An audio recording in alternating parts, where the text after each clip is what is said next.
बुद्धाय. सर्वांना जय भीम. अखंड विश्वाला दुःख भय रोग मुक्तीचा मार्ग दाखवणारे महाकारुणिक विश्ववंदनीय जगद्गुरु तथागत सम्यक संबुद्ध त्यांच्या पावन मुखातून उत्पन्न झालेला पवित्र असा सद्धम्म आणि त्याचा प्रचार आणि प्रसार करणारा आर्य सावक संघ या त्रिरत्नांना त्रिवार वंदन करते.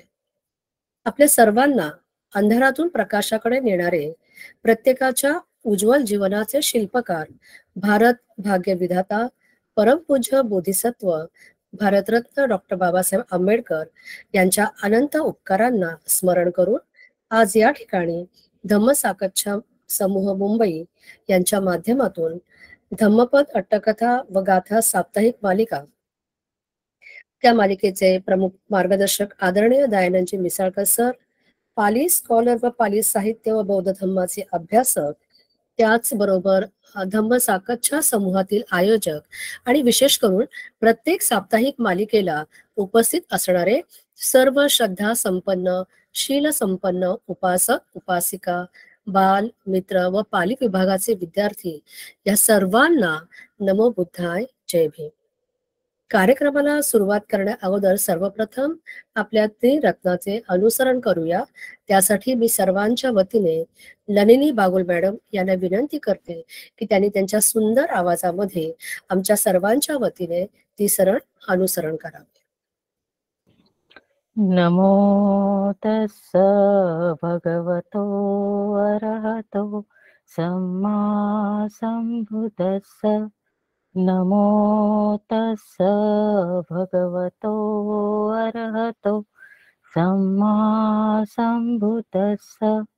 नमो तस्स भगवतो अरहतो सम्मा संबुद्धस्स.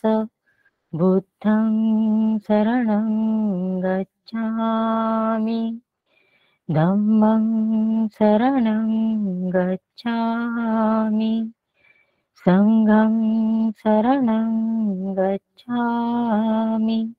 द्वितीयंपि बुद्धं शरणं गच्छामि, द्वितीयंपि धम्मं शरणं गच्छामि, द्वितीयंपि संघं शरणं गच्छामि, तृतीयंपि बुद्धं शरणं गच्छामि, तृतीयंपि धम्मं शरणं गच्छामि, तृतीयंपि संघं शरणं गच्छामि.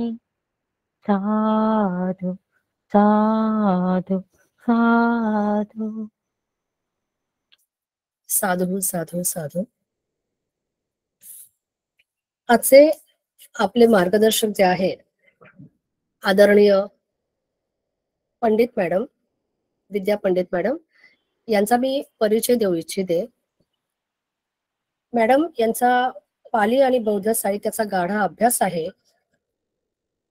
बहिष्कृत ज्यांच्याबद्दल बोलायचे झाले तर शब्द सुद्धा कमी पडतील अशा आजच्या विद्याविभूषित अशा विद्या पंडित मॅडम आज आपल्याला लाभलेले आहेत. त्यांचा परिचय मी थोडक्यात करून देते. NET qualified in December 2007, MA Pali April 2008, Diploma in Buddhist Studies and Vipassana March 2008, Diploma in Pali April 2006, PG Diploma in Babasaheb Ambedkar Thought April 2009, Assistant Professor Department of Pali, University of Mumbai since October 2009. Some of the papers presented by her are Pancha Orambhiyani Sanyojanani at Aurangabad in 8th Annual Conference of Indian Society for Buddhist Studies. Research methodology in comparative philosophy, Sanskrit, Pali, Prakrit and Art and Architecture held at Guru Nanak Khalsa College in September 2008. Jatak Katha and Paramita held at St. Xavier's College, Mumbai on 1 August 2015. आणि बरंच काही आणखीन विद्याविभूषित अशा या आजच्या आपल्या आदरणीय विद्या Pandit madam यांचं शिक्षण आहे. मी त्यांना विनंती करते की त्यांनी आपल्या व्याख्यानाला सुरुवात करावी. पंडित मॅडम. नमो तस्स भगवतो अरहतो सम्मा संबुद्धस्स. आजच्या आपल्या धम्म साखच्याला आपण ज्या गाथा अभ्यासणार आहोत धम्मपदाच्या, त्या आहेत गाथा नंबर 387, 388, 389 आणि 390. तर अशा 4 गाथा आपण अभ्यासणार आहोत. तर त्याच्यातली जी पहिली गाथा आहे 387 नंबरची, ती गाथा आपण बघूया.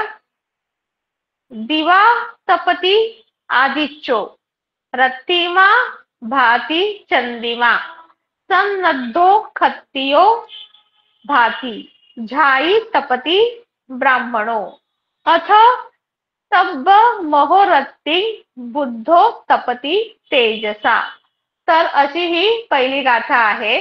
आणि आता ह्या पहिल्या गाथेवरती आधारित जी धम्मपद अठ्ठकथा काय सांगते, म्हणजे ही जी गाथा आहे, ही गाथा बुद्धांनी कधी, कोणाला, कधी, कुठे, कोणत्या प्रसंगी काय घटना घडली होती, कोण त्याच्यातले कॅरेक्टर कोण आहेत, ह्या सगळे आपण ह्या धम्मपद अठ्ठकथेच्या साहाय्याने अभ्यासणार आहोत.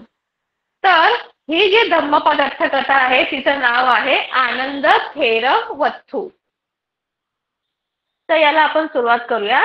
तर ही जी गाथा आहे दिवा तपती, या गाथेची जी देशना आहे, ह्याच्या रिलेटेड जी देशना बुद्धांनी दिलेली आहे, ती भगवान बुद्धांनी मिगार मातू पासादे विहरंतो, म्हणजे मिगार माता, आपल्याला माहिती आहे मिगार माता कोणाला म्हटलेलं आहे, तर विशाखा. तर विशाखा हे मिगार हे तिच्या सासऱ्याचं नाव असतं आणि तिचा सासरा हा बुद्ध धम्माप्रती श्रद्धावान नसतो.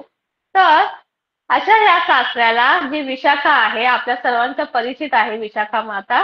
तर या विशाखा माताने काय केलं होतं, त्यांना बुद्ध धम्माप्रतीची जी श्रद्धा आहे ती उत्पन्न करून दिल्यानंतर तो जे मिगार आहे तो नंतर विशाखा हे आहे ती नंतर मिगार माता नावाने प्रसिद्ध झाली. तर असा हा मिगार मातू पासाद म्हणजे तिने बांधलेला जो महाल होता, महाल म्हणजे ठिकाण आहे जी म्हणजे बुद्धांसाठी, संघासाठी तिने ते दान केलं होतं, त्या विहारामध्ये विहार करत असताना बुद्धांनी आनंद थेरंग आरंभ कथेसी, ही धम्मदेशना आहे, ही बुद्धांनी त्या मिगार मातू पासादामध्ये विहार करत असताना आनंद थेरांना उद्देशून सांगितली. मग आता आनंद थेरांना उद्देशून सांगायला काय घटना घडली होती, त्यावेळेला काय प्रसंग होता, तर पसे नदी कोसलो किर महापवारणाय सभ्य आभरण पटिमंडितो गंध माला आदीनी आदाय विहारं अगमासी. तर त्या दिवशी काय झालं होतं, पसे नदी कोसलो म्हणजे कोशलचा राजा पसेंदित यांनी काय केलं होतं, महापवारणाय म्हणजे तो दिवस कोणता होता, महापवारणाचा होता. पवारणा ही वर्षावासाच्या नंतर केली जाते आणि ह्या पवारणामध्ये काय केलं जातं, जेव्हा वर्षावासाच्या काळामध्ये भिक्षू संघ 3 महिने एकाच जागी टिकून धम्माचा अभ्यास करत राहतो आणि जेव्हा त्याचा जो शेवटचा दिवस येतो तेव्हा त्या दिवशी ते एक सेलिब्रेशन करतात. म्हणजे आपल्या 3 महिन्याच्या कालावधीमध्ये ह्या वर्षा ऋतूच्या त्यांच्या हातातनं काही चुका झाल्या असतात तर ते त्यांना कन्फेस करावे लागतात ह्या दिवशी. आणि ह्या दिवसाला नाव दिलेलं आहे महापवारणा, म्हणजे वर्षावासाचा शेवटचा दिवस. तर महापवारणाचा दिवस होता त्यावेळेस भिक्षू संघाचा आणि त्यावेळेला हा जो कोशलचा राजा पसेंदित आहे तो सभ्य आभरण पटिमंडितो, तो आपल्या सर्व आभूषणाने युक्त आला होता. म्हणजे त्याने सर्व राजाचे जे आभूषण आहेत ते सगळे घालून तो मस्त एकदम नटून थटून आलेला होता, एकदम सजून आलेला होता. गंधमाला आदीनी आदाय विहारं अगमासी, आणि तो हातामध्ये गंधमाला म्हणजे भिक्षू संघांची पूजा अर्चा करण्यासाठी हातामध्ये गंधमाला इत्यादी साहित्य घेऊन तो विहारामध्ये आला.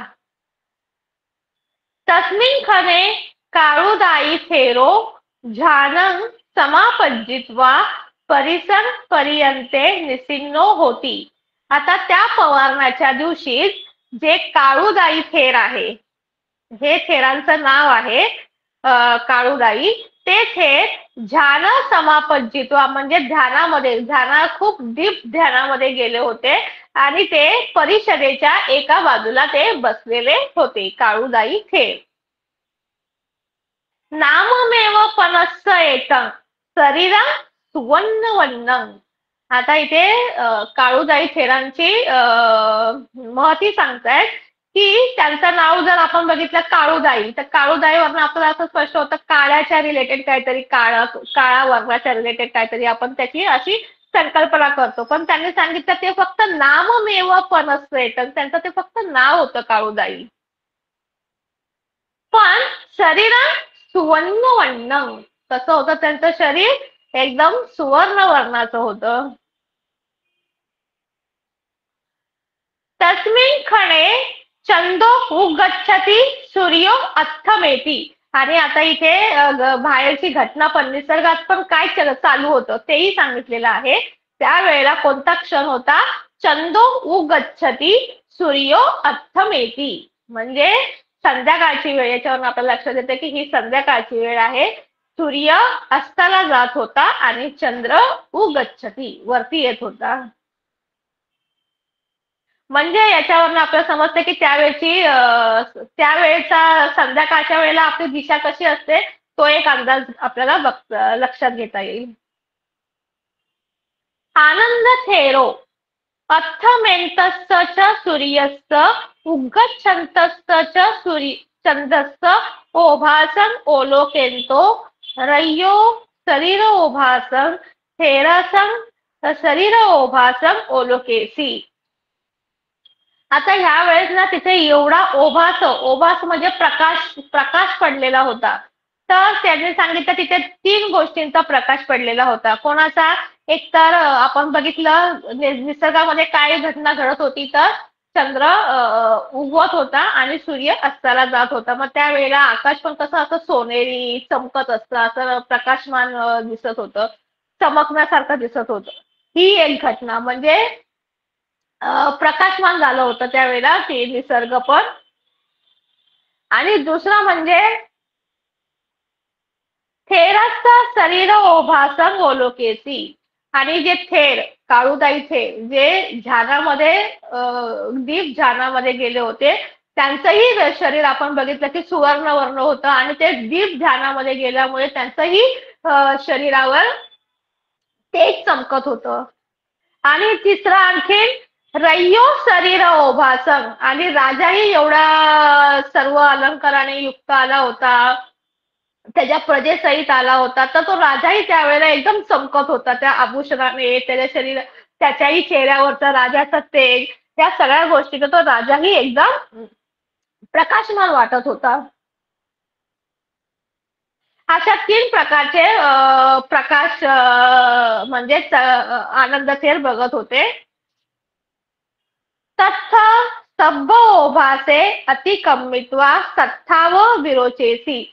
आणि हे सगळे 3 प्रकाश बघत असताना आनंद थेरांना बुद्ध जास्त शायनिंग होताना दिसत होते. थेरो सत्थारं वंदित्वा. मग आनंद थेर काय गेले? बुद्धांकडे गेले. त्यांनी बुद्धांना वंदन केलं आणि म्हणाले, भन्ते अज्ज मम इमे ओभासे ओलोकेन्तस्स तुम्हाकमेव ओभासो रुच्यति. आणि भन्ते आनंद बुद्धांना जाऊन म्हणतात, भन्ते आज इथे एवढे सारे गोष्टी शायनिंग होत आहे, पण या सगळ्या शायनिंग गोष्टीमध्ये तुमचा शरीराचा जो प्रकाश पडलेला आहे तो सर्वात जास्त शोभून दिसतोय. तुम्हाकं हि शरीरं सब्ब ओभासे अतिकम्मित्वा विरोचती. तुमच्या शरीराचा जो प्रकाश आहे तो ह्या सगळ्या प्रकाशांना ओलांडून पुढे गेलेला आहे. म्हणजे तुम्हीच सगळ्यात जास्त शायनिंग होत आहात. तुमचं जे तेज आहे शरीराचं, तुमच्या ज्ञानाचं, तुमच्या प्रज्ञेचं, याच्याने तुम्ही खूपच प्रकाशित दिसताय. आत्मानंद सत्ता, तेव्हा बुद्ध त्याला म्हणतात आनंद. सूर्यो नाम दिवा रोचती. मग बुद्ध आनंदाला सांगतायत की आनंद, सूर्य हा कधी चकाकतो? दिवा रोचती, दिवसा चकाकतो. चंदो रत्ती, आणि चंद्र कधी चकाकतो? रात्रीला. राजा अलंकत काले एव, आणि राजा कधी शोभून दिसतो? शोभून दिसतो म्हणजे कधी जास्त शायनिंग शायनिंग शायनिंग कधी राजाचं तेज दिसतं? अलंकत काले, म्हणजे जेव्हा राजा सगळं आभूषणाने सगळ्या गोष्टींनी अलंकृत असतो तेव्हा. खिनासवो गण संगणिक पहाय अंतो समापत्ती एव विरोचती. आणि हे जे काळूदाई थेर म्हणजे जे खिनासव आहे, खिनासव म्हणजे जे अनंत आहेत, असे हे जे थेर आहे हे ध्यानामध्ये मग्न झालेले असताना तेही असे शोभून दिसतंय. बुद्धापन रत्तिंपी दिवापी पंचविधेन तेजेन विरोचती. पण जे बुद्ध आहेत ते रात्री आणि दिवसा 5 प्रकारच्या तेजामुळे ते काय असतात? चमकत असतात. असं बोलून बुद्धांनी ही गाथा म्हटली. तर कोणती आहे ती गाथा? दिवा तपती आदिच्यो रत्तिम आभाती चंदिमा सनद्धो खत्तियो भाती झाई तपती ब्राह्मणो अथ सब्ब मोहरत्ती बुद्धो तपती तेजसा. तर अशी ही जी गाथा आहे, ही गाथा बुद्ध आनंदाला उद्देशून म्हणतात. तर आता ह्या गाथेमध्ये बुद्ध आनंदाला काय सांगतात? दिवा तपती आदिच्यो, म्हणजे आदिच्यो म्हणजे सूर्य, दिवा म्हणजे दिवसा, आणि तपती म्हणजे चकाकतो, प्रकाशमान असतो. सूर्य हा कधी प्रकाशमान असतो? तर दिवसा, म्हणजे दिवसा सूर्याचं तेज हे जास्त उठावून दिसतं. रत्तिंग आभाती चंदिमा, आणि रात्रीच्या वेळेला कोणाचं तेज जास्त चमकून येतं? कोण जास्त चमकत राहतं? तर चंद्राचं तेज हे जास्त प्रकाशमान वाटतं. सन्नद्धो खत्तियो भाती. सन्नद्धो म्हणजे खत्तियो म्हणजे क्षत्रिय. राजा हा क्षत्रिय कुळातला असतो, आणि असा हा जो राजा आहे तो सन्नद्धो म्हणजे सज्ज असताना, म्हणजे सगळ्या गोष्टींनी युक्त असताना राजाही एकदम शोभून दिसतो, प्रकाशमान वाटतो. झाई तपती ब्राह्मणो. झाई म्हणजे ध्यान करणारा, ब्राह्मणो म्हणजे अरहंत. ध्यान करणारा अरंत व्यक्ती सुद्धा काय होतो? तपती म्हणजे प्रकाशमान असतो, प्रकाशमान दिसतो. अथ सब्ब महोरत्ती बुद्धो तपती तेजसा.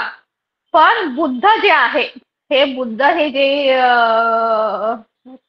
पर्सनॅलिटी आहे, ही पर्सनॅलिटी सब्बंग महोरत्ती म्हणजे संपूर्ण सर्वदा म्हणजे दिवस रात्र अहोरात्र हे त्यांच्या तेजाने, त्यांच्या गुणाने काय होत असतात? प्रकाशमान असतात.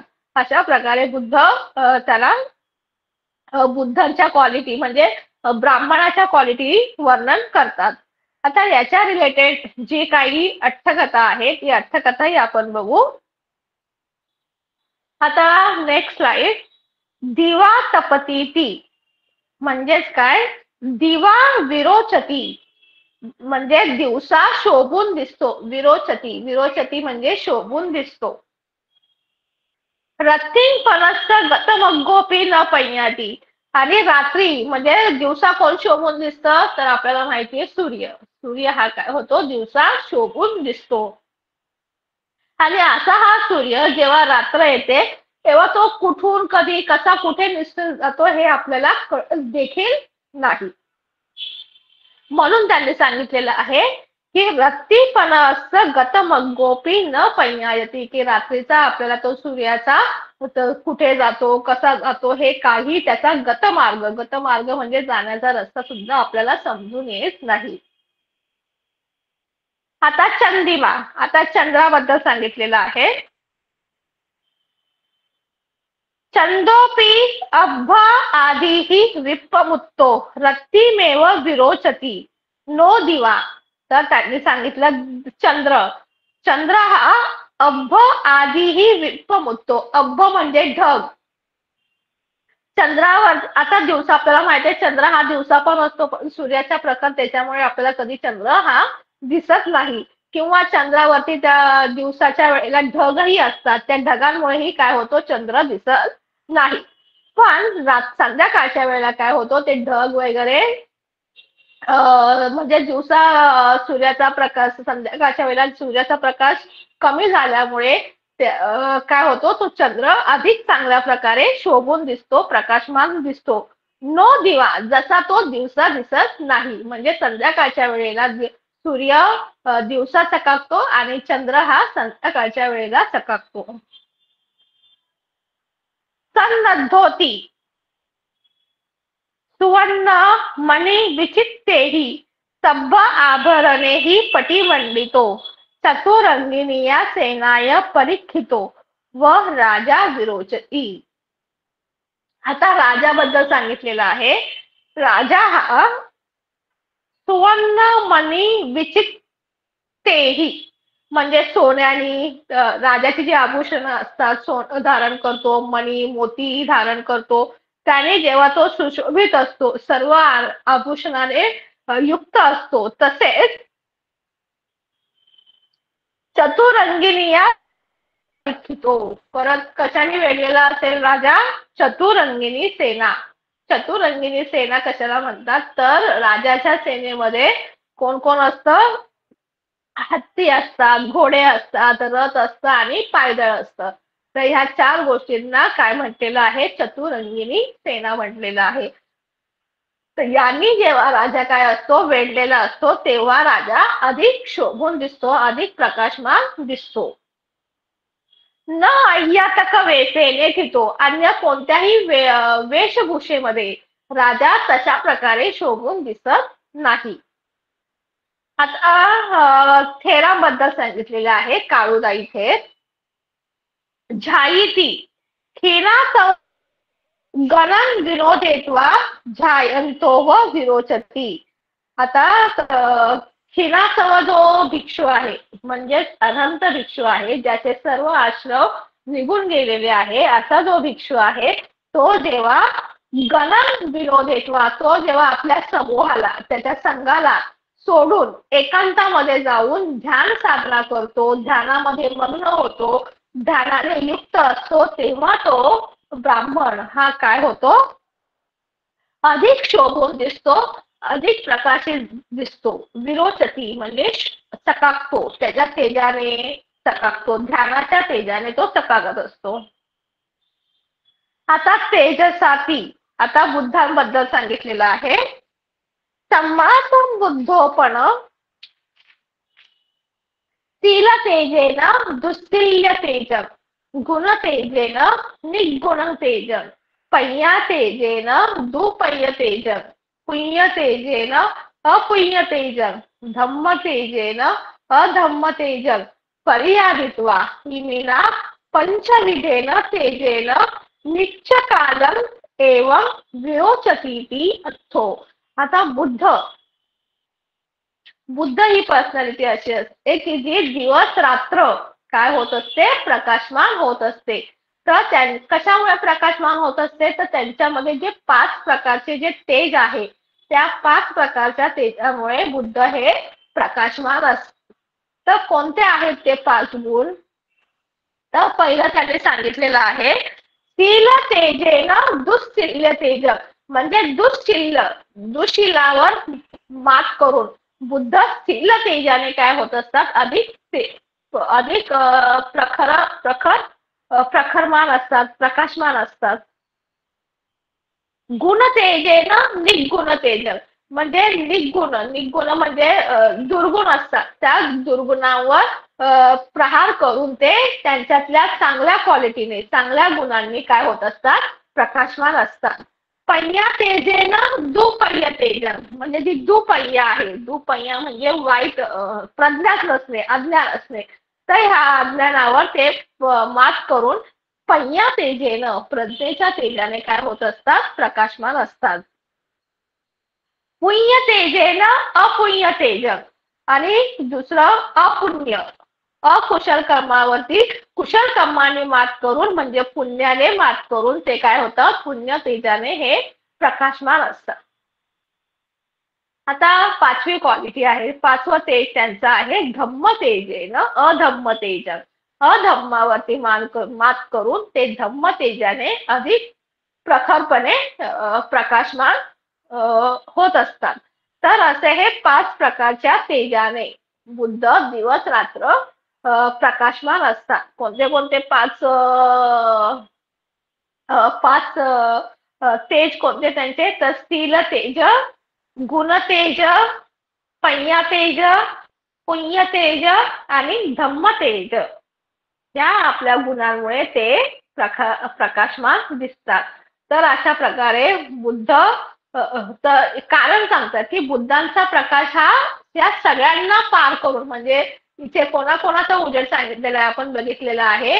दिवसाचं तेज, चंद्राचं म्हणजे सूर्याचं तेज, चंद्राचं तेज, त्या थेरांचं तेज, त्या राजाचं तेज, या सगळ्या तेजांमध्ये बुद्धांचं तेज हे काय दिसतं, अधिक शोभून दिसतं, अधिक प्रकाशमान दिसतं. तर त्याला कारण काय आहे, तर हे 5 गुण बुद्धांमध्ये असलेले हे जे 5 गुण आहेत, या 5 गुणामुळे बुद्ध हे अहोरात्र काय दिसतात, प्रकाशमान दिसतात, असं बुद्ध आनंदाला सांगतात. आणि अशा प्रकारे ही जी धम्मदेशना झाल्यावरती त्याचं फळ काय भेटतं, त्याची काय फायदा काय होतो ह्या धम्मदेशनेचा, तर देशना अवसाने बहु सोतापत्ती फल आदिनी पापू निंसुती. म्हणजे ही धम्मदेशना संपल्यानंतर त्यावेळेला पवारणाच्या दिवशी तिथे उपस्थित असलेले, आता तिथे बघितलं आपण खूप सारे राजा आलेले आहे, राजा आला म्हणजे त्याची प्रजा पण आलेली होती, भिक्षू संघ बसलेला होता, बुद्ध आहे, म्हणजे खूप सारा जमाव तिथे बसलेला होता. तर ह्या सर्व जमावामध्ये फळ काय भेटलं सगळ्यांना, तर खूप सारे लोक तिथं सोतापत्ती फळ, आधी म्हणजे सोतापत्ती म्हणा, सगदागामी म्हणा, अनागामी म्हणा, किंवा कोणी अनंतही झाले असते, तर प्रत्येकाला त्यांच्या त्यांच्या पुण्यकर्मानुसार त्यांना ते तेज प्राप्त झाले. तर असं हे ह्या धम्मदेशनेचं फळ मिळालं. आणि इथे ही आनंद थेर वस्तू जी कथा आहे, धम्मपदाची जी अर्थकथा आहे, ही इथे समाप्त होते. त्याच्यानंतर आपण जी पुढची गाथा बघणार आहोत धम्मपदातली, ती आहे 388. तर ती गाथा कोणती आहे, आपण ती गाथा प्रथम रिसाइट करूया. बाहित पापोती ब्राह्मणो समचर्या समनोती उच्चती पब्बा जय अत्तनो मलम तस्मा पबज्जितोती उच्चती. तर अशी ही धम्मपदेची गाथा आहे. आता या धम्मपदेच्या गाथेचा अर्थ काय आहे, किंवा ही का सांगितली, काय कारण होतं, हे आपण त्याची अर्थकथा बघितल्यावर समजून घेऊ. तर याच्या रिलेटेड जी अर्थकथा आहे, त्या अर्थकथेचं नाव आहे अन्यतर ब्राह्मण पबज्जित वत्थू, अशी ही कथा आहे. आता आपण अर्थकथेला सुरुवात करूया. बाहित पापोती इमं धम्मदेशनं सत्था जेतवने विहरन्तो अन्यतरं ब्राह्मण पबज्जितं आरभ्य कथेसी. आता बाहित पाप ही आपल्या धम्मपदाच्या गाथेची सुरुवात आहे. तर ही बाहित पापावरनं जी धम्मदेशनाची सुरुवात झालेली आहे, ही धम्मदेशना बुद्धांनी जेतवने विहरन्तो, तर कुठे दिलेली आहे, जेतवनामध्ये विहार करत असताना दिलेली आहे. आणि कोणाला दिलेली आहे, तर ही धम्मदेशना अय्यंतरं ब्राह्मण पबज्जितं आरभ्य कथेसी. कोणाला कोणाला म्हटलेली आहे ही? ब्राह्मण पबज्जित. ब्राह्मण, एक ब्राह्मण आहे, तो ब्राह्मण पबज्जित झालेला आहे, म्हणजे ज्याने गृहत्याग केलेला आहे आणि त्याने संसार सुखाचा त्याग करून त्याने पबज्जा घेतलेली आहे. आणि या ब्राह्मणाला अन्यतर का म्हटलेलं आहे, तर याचं आपल्याला नाव माहिती नसल्यामुळे त्याच्या नावाचा उल्लेख न करता अन्यतर, अन्य कोणीतरी एक ब्राह्मण होता तो, आणि तो पबज्जित झालेला आहे, त्याला उद्देशून ही कथा सांगितलेली आहे. आता त्याला ही गाथा का म्हणतात बुद्ध, काय कारण आहे, तर ते बघूया आपण. एको कीर ब्राह्मणो बाहिरक पबज्जायं पबज्जित्वा. तर इथे काय सांगितलेलं आहे, एको ब्राह्मणो म्हणजे एक ब्राह्मण आहे. इथे पण आपण त्याचं नाव बघत नाहीये, कारण त्या ब्राह्मणाचं नाव माहिती नसल्यामुळे त्यांनी सांगितलं एक ब्राह्मण. बाहिरक पबज्जाय पबज्जित्वा, तर तो पबज्जा घेतो, पण तो पबज्जा कुठे घेतो? बाहिरक पबज्जा. बाहिरक म्हणजे बुद्धांच्या काळामध्ये त्यावेळेला इतरही काय होते, परिव्राजक होते, म्हणजे त्याची जी पबज्जा झाली होती ती बुद्धांकडे नाही झालेली होती, तर इतर जे संप्रदाय होते त्यावेळेला प्रचलित, तर त्यांच्याकडे जाऊन त्याने काय घेतलेली होती? पबज्जा घेतलेली होती. आणि म्हणून त्याला म्हटलेलं आहे बाहिरक पबज्जा, म्हणजे बुद्धांकडे न पबज्जा घेता त्याने दुसऱ्या संप्रदायाकडे जाऊन पबज्जा घेतलेली होती. आणि पबज्जित झाल्यानंतर त्याच्या मनातले विचार सांगितलेले आहेत इकडे. समनो गौतमो अत्तनो सावके पबज्जिताती वदती. तर आता काय म्हणतोय तो, काय विचार करतो? तो विचार करतोय, समनो गौतमो अत्तनो सावके. समन गौतम आहे, तो त्याच्या स्वतःकडच्या श्रावकांना, म्हणजे त्याच्या इथे प्रबंधित झालेल्या श्रावकांना पबज्जिताती वदती, काय म्हणतो? संबोधतो. पबज्जित असं संबोधतो. अहं च मी पबज्जितो. आता मी पण काय आहे? पबज्जित आहे. म्हणजे श्रमण गौतम त्याच्या शिष्यांना, त्याच्या श्रावकांना पबज्जित म्हणून बोलतो किंवा उच्चारतो. आणि मी पण आता कोण आहे? पबज्जित आहे. मंपी खो एवं वत्तुंग वट्टती. आणि मग त्याला असं वाटतं की श्रमण गौतमाने मला सुद्धा आता पबज्जित म्हणूनच काय व्हावे? संबोधावे, असं त्याला वाटतं. आणि असा विचार करून, ती चिंतेत्वा, असा विचार करून सत्तारं उपसंक्रमित्वा, तो बुद्धांकडे जातो. सत्तारं म्हणजे शास्ता, बुद्धांकडे जातो. आणि एतंग अथंग पुच्छी, आणि त्यांनी ह्या संदर्भात विचारलं म्हणजे हे जे त्याच्या मनातले जे विचार आपण बघितले वरती चालू होते, त्या संदर्भात त्याने विचारलं की बाबा तुम्ही तुमच्या श्रावकांना तर पबज्जित म्हणतायत, आता मी पण पबज्जित आहे, तर तुम्ही मला सुद्धा काय म्हणून संबोधा? पबज्जित म्हणूनच संबोधा. मग आता याच्यावरती बुद्धांचं उत्तर काय आहे त्या ब्राह्मणाला आपण बघूया. तथा न अहं एतक्केन पबज्जिताती वदामी. आता बुद्ध त्याला काय सांगतायत की मी एवढ्यानेच कोणाला पबज्जित असं म्हणत नाही. बुद्ध म्हणतात ठीक आहे, मी माझ्या श्रावकांना पबज्जित म्हणतो, पण नुसतं त्यांनी पबज्जा घेतल्यामुळे त्यांना मी पबज्जित म्हणत नाही. तर त्याच्या मागे काय कारण आहे, मी त्यांना पबज्जित का म्हणतो? तर बुद्ध त्याला सांगतात की किलेश मलाने पण पबज्जितता, पबज्जितो नाम होती. तर बुद्ध त्याला सांगतात की क्लेशमल, चित्तातले त्यांच्या मनातले जे क्लेश असतात, त्या क्लेशयुक्त मलांना जे पबज्जित करतात म्हणजे काढून टाकतात, क्लेश रूपी विकारांना जे काढून टाकतात, पबज्जितो नाम होती, त्याला मी काय म्हणतो? प्रबज्जित असं संबोधतो. त्याला प्रबज्जित असं नाव आहे, असं बुद्ध त्याला सांगतात. आणि ती गाथा हे म्हटल्यानंतर बुद्ध इमं गाथा आह, बुद्ध अशा प्रकारची गाथा त्याला उद्गारतात. तर कोणती गाथा आहे ती? बाहित पापो ती ब्राह्मणो समचर्या समनो ती उच्चती पब्बाजय अत्तनो मलम तस्मा पबज्जितोती उच्चती. तर आता ह्या गाथेचा अर्थ काय आपण बघूया. बाहित पापो, पाप पाप म्हणजे वाईट कृत्य, पापी कृत्य. बाहित पापो म्हणजे ज्याने बाहित, बाहित म्हणजे बाहेर काढलेले आहेत, पापो म्हणजे अकुशल कर्म, ज्याने अकुशल कर्मांना बाहेर काढलेलं आहे, म्हणजे जेव्हा अकुशल कर्मापासून अलिप्त आहे, अशाला मी ब्राह्मणो काय म्हणतो, ब्राह्मण असं म्हणतो. समचर्या समनोती उच्चती. आता श्रमण कोणाला म्हणतो मी, तर बुद्ध सांगतात समचर्या. सम म्हणजे शांततेने, जो सगळ्या गोष्टी चर्या, चर्या म्हणजे आचरण, ज्याचं आचरण कसं असतं, शांततेने असतो. कोणत्याही गोष्टीला तो त्याचा राग द्वेष वगैरे प्रकट करत नाही. सगळ्या गोष्टी तो समजून शांततेने ऐकून वगैरे घेऊन त्यानुसार त्याचं आचरण असतो. त्याला मी समनोती उच्चती असं म्हटलं जातं, त्याला श्रवण असं म्हटलं जातं. पब्बा जय अत्तनो मलम. मग आता पुढे त्यांनी काय सांगितलेलं आहे, पब्बा जय अत्तनो मल. पब्बा जय म्हणजे काढून टाकतो.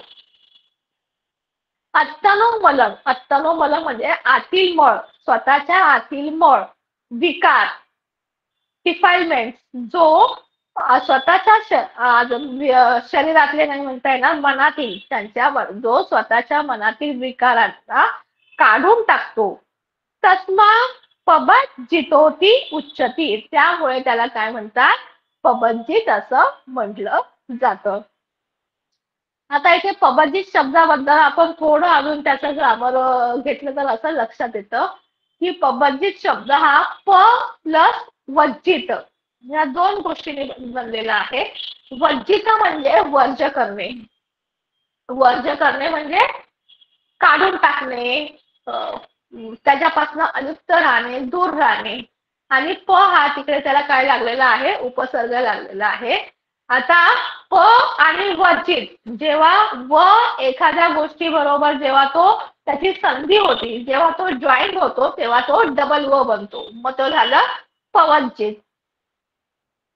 आता पवज्जित झाल्यानंतर आता त्याचा ब कसा बनतो, तर जेव्हा पालीतला नियम आहे, जेव्हा डबल व जॉईंट होतो तेव्हा त्याला डबल व म्हणून संबोधलं जातं. तर डबल व न म्हणतात त्याला डबल ब म्हणतात. म्हणजे मग तो शब्द जो आपला पवज्जित होता त्याने काय झाला, पबज्जित असा तो शब्द तयार झाला. आणि अजून एक तोच शब्द समजून घेण्यासाठी मी अजून एक दुसरं उदाहरण दिलेलं आहे, जो सर्वांच्या परिचयाचा शब्द आहे. तो शब्द आहे निर्वाण. त्याला पालीमध्ये निब्बाण असं म्हणतात. तर तोही दोन गोष्टींचा बनलेला आहे, नि प्लस वान. आता इथे वान म्हणजे तृष्णा आणि नि म्हणजे उपसर्ग लागलेला आहे. नि सुद्धा उपसर्ग आहे. नि म्हणजे निघून गेलेली आहे आणि वान म्हणजे तृष्णा, म्हणजे ज्याच्यातनं सर्व प्रकारच्या तृष्णा ह्या काय झालेल्या आहेत, निघून गेलेल्या आहेत. आता हा वान शब्द जेव्हा नि बरोबर त्याची जेव्हा संधी होती तेव्हा तो वचा काय होतो, डबल व होतो. म्हणजे ऍक्च्युली तो शब्द बनायला पाहिजे होता निवान, पण पालीमध्ये जेव्हा डबल व लागतो तेव्हा त्याचा काय बनतो, डबल ब बनतो आणि म्हणून तो निब्बाण असा शब्द होतो. तर हे निब्बाण हा शब्द मी तुम्हाला पबज्जित हा शब्द समजून सांगण्यासाठी एक उदाहरण दिलेलं होतं समजण्यासाठी. आता याच्या पुढे आपण बघूया, समचर्याती सब्ब अकुशलानी समेत्वा चरणेन. आता वरच्या ज्या गाथेमध्ये आपण जे काही शब्द बघितले त्या शब्दांचं पालीमध्ये अजून आणखीन चांगल्या प्रकारे स्पष्टीकरण आपण त्याच्या अट्टकथेमध्ये बघणार आहोत. म्हणजे गाथेची पण अट्टकथा आहे त्या. तर काय आहे ती, सब्ब अकुशलानी समेत्वा चरणेन. म्हणजे सर्व अकुशला गोष्टींना शांत करून, समेत्वा म्हणजे शांत करून, चरणेन, चरण म्हणजे आचरण करणे, त्याला काय म्हटलेलं आहे, समचर्या म्हटलेलं आहे. आता तस्माती यस्मा बाहित पापताय ब्राह्मणो.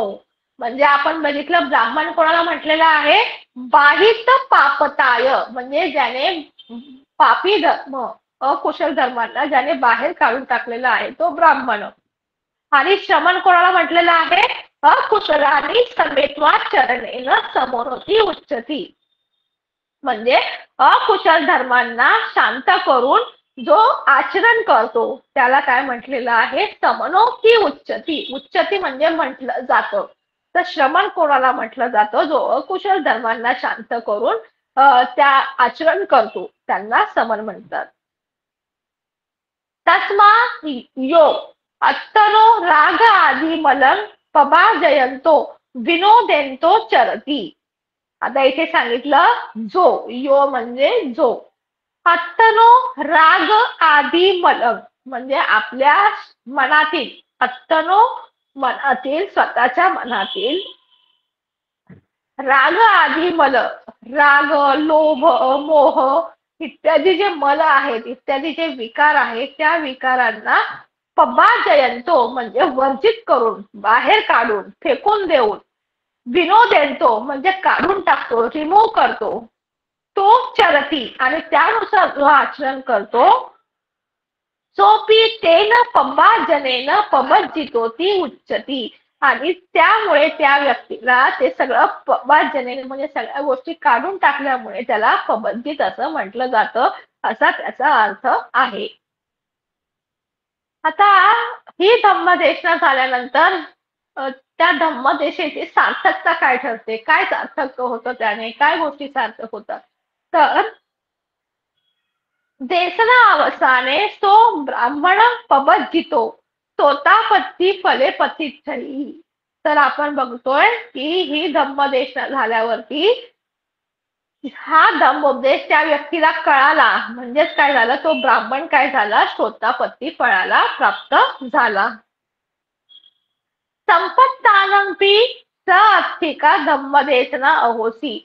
आणि त्यावेळेला तिथे जे काही लोक बसलेले होते त्या त्या धम्मदेशना ऐकताना जे काही लोक तिथे बसलेले होते त्यांच्यासाठी सुद्धा ही धम्मदेशना एकदम फ्रुटफुल ठरली, म्हणजे सार्थक ठरली. अशा प्रकारे याच्यामध्ये आपण बघितलं ब्राह्मण कोणाला म्हणायचं, समन कोणाला म्हणायचं आणि पभज्जित कोणाला म्हणायचं. या तिघांच्या कशामुळे त्यांना श्रमण म्हणायचं, कोणत्या गोष्टी ते काढून टाकतात, त्यांचं आचरण कसं असतं, तर ह्या सगळ्या गोष्टीवरनं आपल्याला त्यांच्या टर्म्स काय येतात, ब्राह्मण कशासाठी वापरलेले, हे सगळ्या गोष्टी आपल्या लक्षात येतात. तर इथे ही अय्यतर ब्राह्मण पभज्जित वस्तू संपलेली आहे. आता त्याच्यानंतर पुढची ज्या गाथा आहेत ती आहे 389 आणि 390. तर त्या गाथा कोणत्या आहे?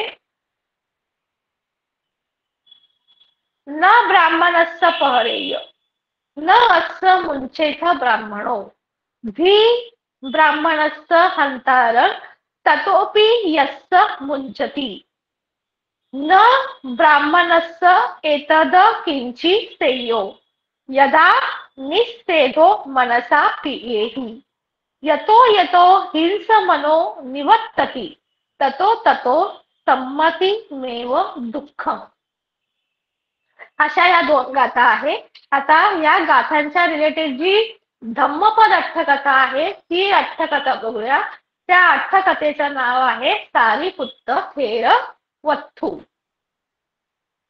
आता ही जी धम्मदेशना आहे न ब्राह्मणस्ताती म्हणजे ही जी गाथेची सुरुवात आहे, या गाथेची सुरुवात करून जी धम्मदेशना बुद्धांनी दिलेली आहे ती धम्मदेशना बुद्धांनी जेतवने विहरंतो. कुठे विहार करत असताना? तर श्रावस्तीमध्ये जे जेतवन आहे त्या जेतवनामध्ये विहार करत असताना सारीपुत्त थेर आरंभ कथेसी. तर ही गाथा आहे बुद्धाने सारीपुत्त जे सर्वांच्या परिचयाच्या आहेत, जे प्रज्ञेमध्ये अग्र आहेत, असे हे जे बुद्धांचे अग्रश्रावक आहेत त्यांना उद्देशून बुद्धांनी ही कथा म्हटलेली आहे. तर आता का बुद्धांनी सारीपुत्ताबद्दल या गाथा म्हटलेल्या आहेत, तर आपण त्याचं विश्लेषण बघूया.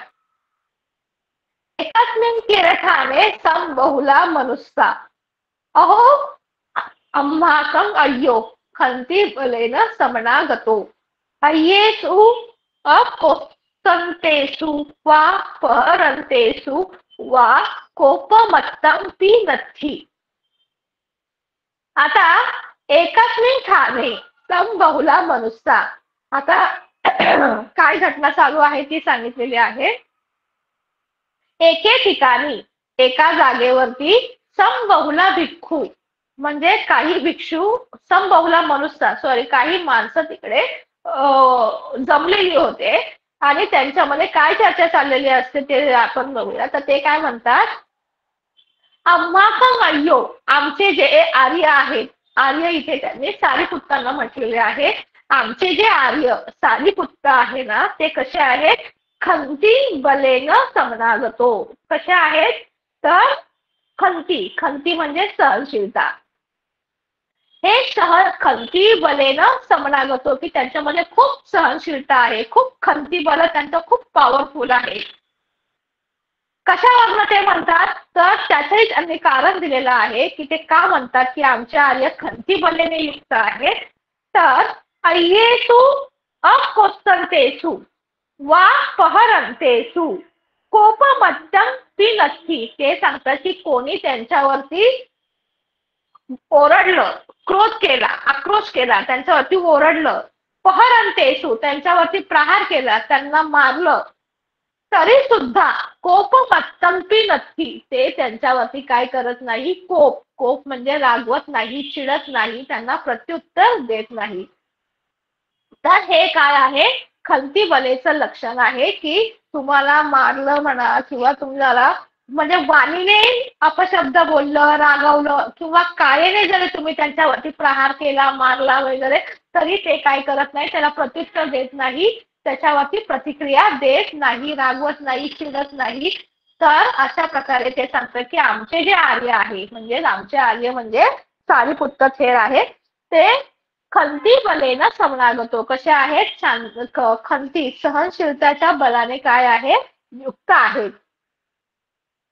असं म्हणून त्यांनी थेरस्थ गुणे कथयिन्सु. काय केलं त्यांनी, थेरांचे गुण सांगितले. आता एको मिच्छादित्थिको ब्राह्मणो को एसं कुज्जती ती पुच्छी. आता त्याच वेळेला त्या समुदायामध्ये एक मिच्छादित्थिको ब्राह्मण होता. मिच्छादित्थिको म्हणजे जो धम्माबद्दल त्याला जागरूकता नव्हती, ज्याला धम्माबद्दल ज्ञान नव्हतं किंवा जो धम्मापासून अलिप्त होता, मिथ्या दृष्टीवाला होता, तो त्याला ज्ञान नव्हतं कोणत्या गोष्टीचं, आणि तो असं म्हणतो कोण इंसान कुज्जती. तो त्यांना विचारतो की तुम्ही कोणाबद्दल बोलताय, कोण आहे जो नाही रागवत. मग ते माणसं सांगतात अम्माकम थेरो. काय सांगतात ती माणसं की आमचे थेर आहे ना ते नाही रागवत. मग तो ब्राह्मण, मिच्छादित्तीवाला ब्राह्मण त्यांना पुन्हा प्रतिउत्तर देतो की न कुज्जापेतो न भविष्यती. तो सांगतो असं कधी असतं का, कोणी रागवणार नाही असं होऊच शकत नाही. न कुज्जापेतो न भविष्यती, रागवणार नाही असं होऊच शकत नाही. नक्की येतं ब्राह्मणा, पण तरीही ती माणसं आहे, ती माणसं त्या ब्राह्मणाला सांगतात की अरे बाबा खरंच त्यांना राग येत नाही. मग तो ब्राह्मण काय बोलतो, ते नाही अहं तं कुज्जापे सामी. तो ब्राह्मण बोलतो की तुम्ही म्हणतायत ना की ते रागवत नाही, तर मी त्याला काय करून दाखवतो, रागावून दाखवतो. असं तो मिच्छा दृष्टीवाला ब्राह्मण त्या सर्व माणसांना आव्हान, मी त्यांना क्रोध आणून दाखवतो. मग ते माणसंही काय म्हणतात, सचे सक्कोसी कुज्जापीही ती. बाबा जर तुला शक्य असेल तर तू दाखव, त्यांना चिडून दाखव, रागवून दाखव. सो हो तू ज्याने साम असं कर्तव्य. आणि मग तो ब्राह्मण सुद्धा ठीक आहे असं म्हणून बोलतो की मी करून बघतो, म्हणजे कसं त्यांना चिडवायचं किंवा कसं त्यांचा त्यांची खंती बल कसं त्यांना परावृत्त करायचं, त्याच्यासाठी मी काय प्रयत्न करायचं ते बघतो. असं म्हणून ते काय करतात, तो ब्राह्मण काय करतो मिच्छा दीक्षीवाला, थेरन भिक्खायम पविठ्ठम दिसवा. जेव्हा त्याने बघितलं थेरांना भिक्खाय पविठ्ठम, पविठ्ठ म्हणजे प्रवेश करताना आणि भिक्खाय म्हणजे भिक्षेसाठी. जेव्हा सारीपुत्त थेर हे भिक्षाटनासाठी नगरामध्ये प्रवेश करत होते, तेव्हा त्यांनी बघितलं आणि बघितल्यावर त्याने काय केलं, त्या मिथ्यादृष्टी ब्राह्मणाने पश्चाभागेनं गंत्वा पीठ मध्ये महंतं पाणी पहार अदासी. तो थेरांच्या पाठी जातो आणि पीठ म्हणजे पाठीच्या मध्ये म्हणजेच पाठीवर त्याने काय केला, महंत पाणी पहा म्हणजे मोठ्याने आपल्या हाताने त्यांच्यावरती मारलं, चापट मारली म्हणा किंवा आता जोरात त्यांनी त्यांच्या पाठीवर जाऊन मारलं. आता सारीपुत्त थेरांची त्याच्यावरती काय प्रतिक्रिया असते आपण ते बघूया. तर सारीपुत्त थेर काय करतात, थेरो ती नामेत ती अनअवलोकित्वावर गतो. पण सारीपुत्त थेर आहे ना, ते काय झालं, कोणी मारलं असं कोणत्याही गोष्टीची विचारपूस न करता अनअवलोकित्वा त्या गोष्टीकडे दुर्लक्षच करून गतो म्हणजे पुढे निघून गेले. ब्राह्मण सारीपुत्त गेले, भिक्षाटनाला पुढे गेले म्हणजे त्यांनी त्याच्यावरती त्यांच्या शरीरावर सुद्धा जरा कोणत्याही वेगळ्या प्रकारचा भाव प्रकट केला नाही किंवा वाणीने सुद्धा त्यांनी एक शब्दही उद्गारला नाही आणि तसेच ते भिक्षाटनासाठी पुढे नगरात त्यांनी प्रवेश केला. पण इथे ब्राह्मणाच्या नंतर काय झालं, ब्राह्मणाचं सकल शरीरे दाह उपजी. तो जो ब्राह्मण होता त्याने वाईट कर्म अनंत व्यक्तीवरती प्रहार केल्यामुळे त्याचं काय झालं, तर त्याच्या सकल शरीरे त्याच्या संपूर्ण शरीरावर दाह उपजी. काय झाला, दाह उत्पन्न झाला, त्याच्या शरीरात आग उत्पन्न झाली, त्याचा अंग भाजल्यासारखं त्याला झाला, दाह उत्पन्न झाला त्याच्या संपूर्ण शरीरावरती. मग त्याला समजतं, अहो गुणसंपन्नो अय्यो. त्याला कळतं की अरे रे, हे आर्य, हे जे सारीपुत्त थेर आहे हे कसे आहेत, खूपच गुणसंपन्न आहेत. आणि असं म्हणून तो जो ब्राह्मण आहे, थेरस्स पादमुले निपज्जित्वा, तो थेरांच्या पायावरती त्याने डोकं ठेवलं, थेरांना वंदन करतो आणि थेरांना म्हणतो, खमत मे बनते मला क्षमा करा, बनते मला क्षमा करा, माझ्याकडनं चूक झालेली आहे. तर सारीपुत्र त्याला म्हणतात की येतांग, काय चाललंय तुझं, का तू माझ्या पायावर डोकं ठेवलंय, का मला तू पाय पकडलेस तू माझे. मग त्याच्यावरती तो उत्तर देतो, अहम विमंसन अर्थाय तुमे पहरी. तर तो सारीपुत्राला सांगतो की मी विमंसन अर्थाय म्हणजे तुमची परीक्षा घेण्यासाठी, तुमच्या खंती बलाची परीक्षा घेण्यासाठी तुम्हे पहरी, मी तुमच्यावरती काय केला, प्रहार केला. आणि मग असं ऐकल्यानंतर सारीपुत्र थेर त्याला म्हणतात, हो तू क्षमा मी ते, ठीक आहे तू केलंय ना, ठीक आहे, क्षमा मी तुला काय करतो, क्षमा करतो. पण आता तो ब्राह्मण काय म्हणतो, सचे मे बनते खमथ मम गेहे एव निसिजित्वा भिक्कम गणाता. आता तो ब्राह्मण सारीपुत्राला म्हणतो, बनते जर तुम्ही मला क्षमा करणे असेल तर तुम्ही काय करा, माझ्या घरी येऊन माझ्याकडनं काय करा, भिक्षा ग्रहण करा, अशी त्याने त्यांना विनंती केली. आणि असं म्हणून त्याने थेरस्स पत्त गणली, त्यांनी आपल्या हातामध्ये सारीपुत्त थेरांचं पात्र घेतलं. थेरोपी पत्तंगदासी, आणि थेरांनी सुद्धा काय केलं, त्याच्या हातामध्ये आपलं भिक्षा पात्र दिलं. ब्राह्मणो थेरम गेहम नेत्वा परिविसी, आणि अशा प्रकारे त्या ब्राह्मणाने काय केलं, थेरांना त्यांच्या घरी घेऊन गेला, तिथे त्यांना स्वादिष्ट उत्कृष्ट असं जेवण भोजन दान केलं. तर अशा प्रकारे सारीपुत्रांनी त्याला कोणत्या प्रकारचा शब्द न करता त्याला काय केलं, लगेच क्षमा केली. मनुष्या कुज्जित्वा, आता इथे माणसं काय झालेली दिसतात, आपल्याला रागवलेली दिसतात, की माणसं रागवली, इतर जी माणसं होती ती रागवली. त्यांचं काय म्हणणं झालं, इमिना अम्माकम निर अपराधो अय्यो पहटो. ते माणसांमध्ये चर्चा होते की अरे रे, या ब्राह्मणाने काय केलेलं आहे, आपले जे सारीपुत्त आहे, जे निरपराधी आहे, अशा निरपराधी व्यक्तीवरती यांनी काय केला, या ब्राह्मणाने प्रहार केला, त्यांच्या पाठीवर जाऊन थाप मारली, चापट मारली. दंडेनपी असं मुख्य नथी. असा हा जो ब्राह्मण आहे, ह्या ब्राह्मणाला आपण दंड करू शकत नाही. दंडाने दंड केला तरी त्याची मुक्ती होणार नाही. म्हणजे त्याने एवढा भारी अपराध केलाय, एवढा घोर अपराध केलाय की नुसतं आपण त्याला एखादी शिक्षा ठोठवली तर त्याने त्याची पूर्तता होणार नाही. तर मग आपण काय करायचं, न मारे साम, आपण त्याला काय करूया, मारूया, असं त्या माणसांनी ठरवलं. आणि लेड्डू दंड आदी हत्था ब्राह्मणस्थ गेहद्वारे अठ्ठनसू.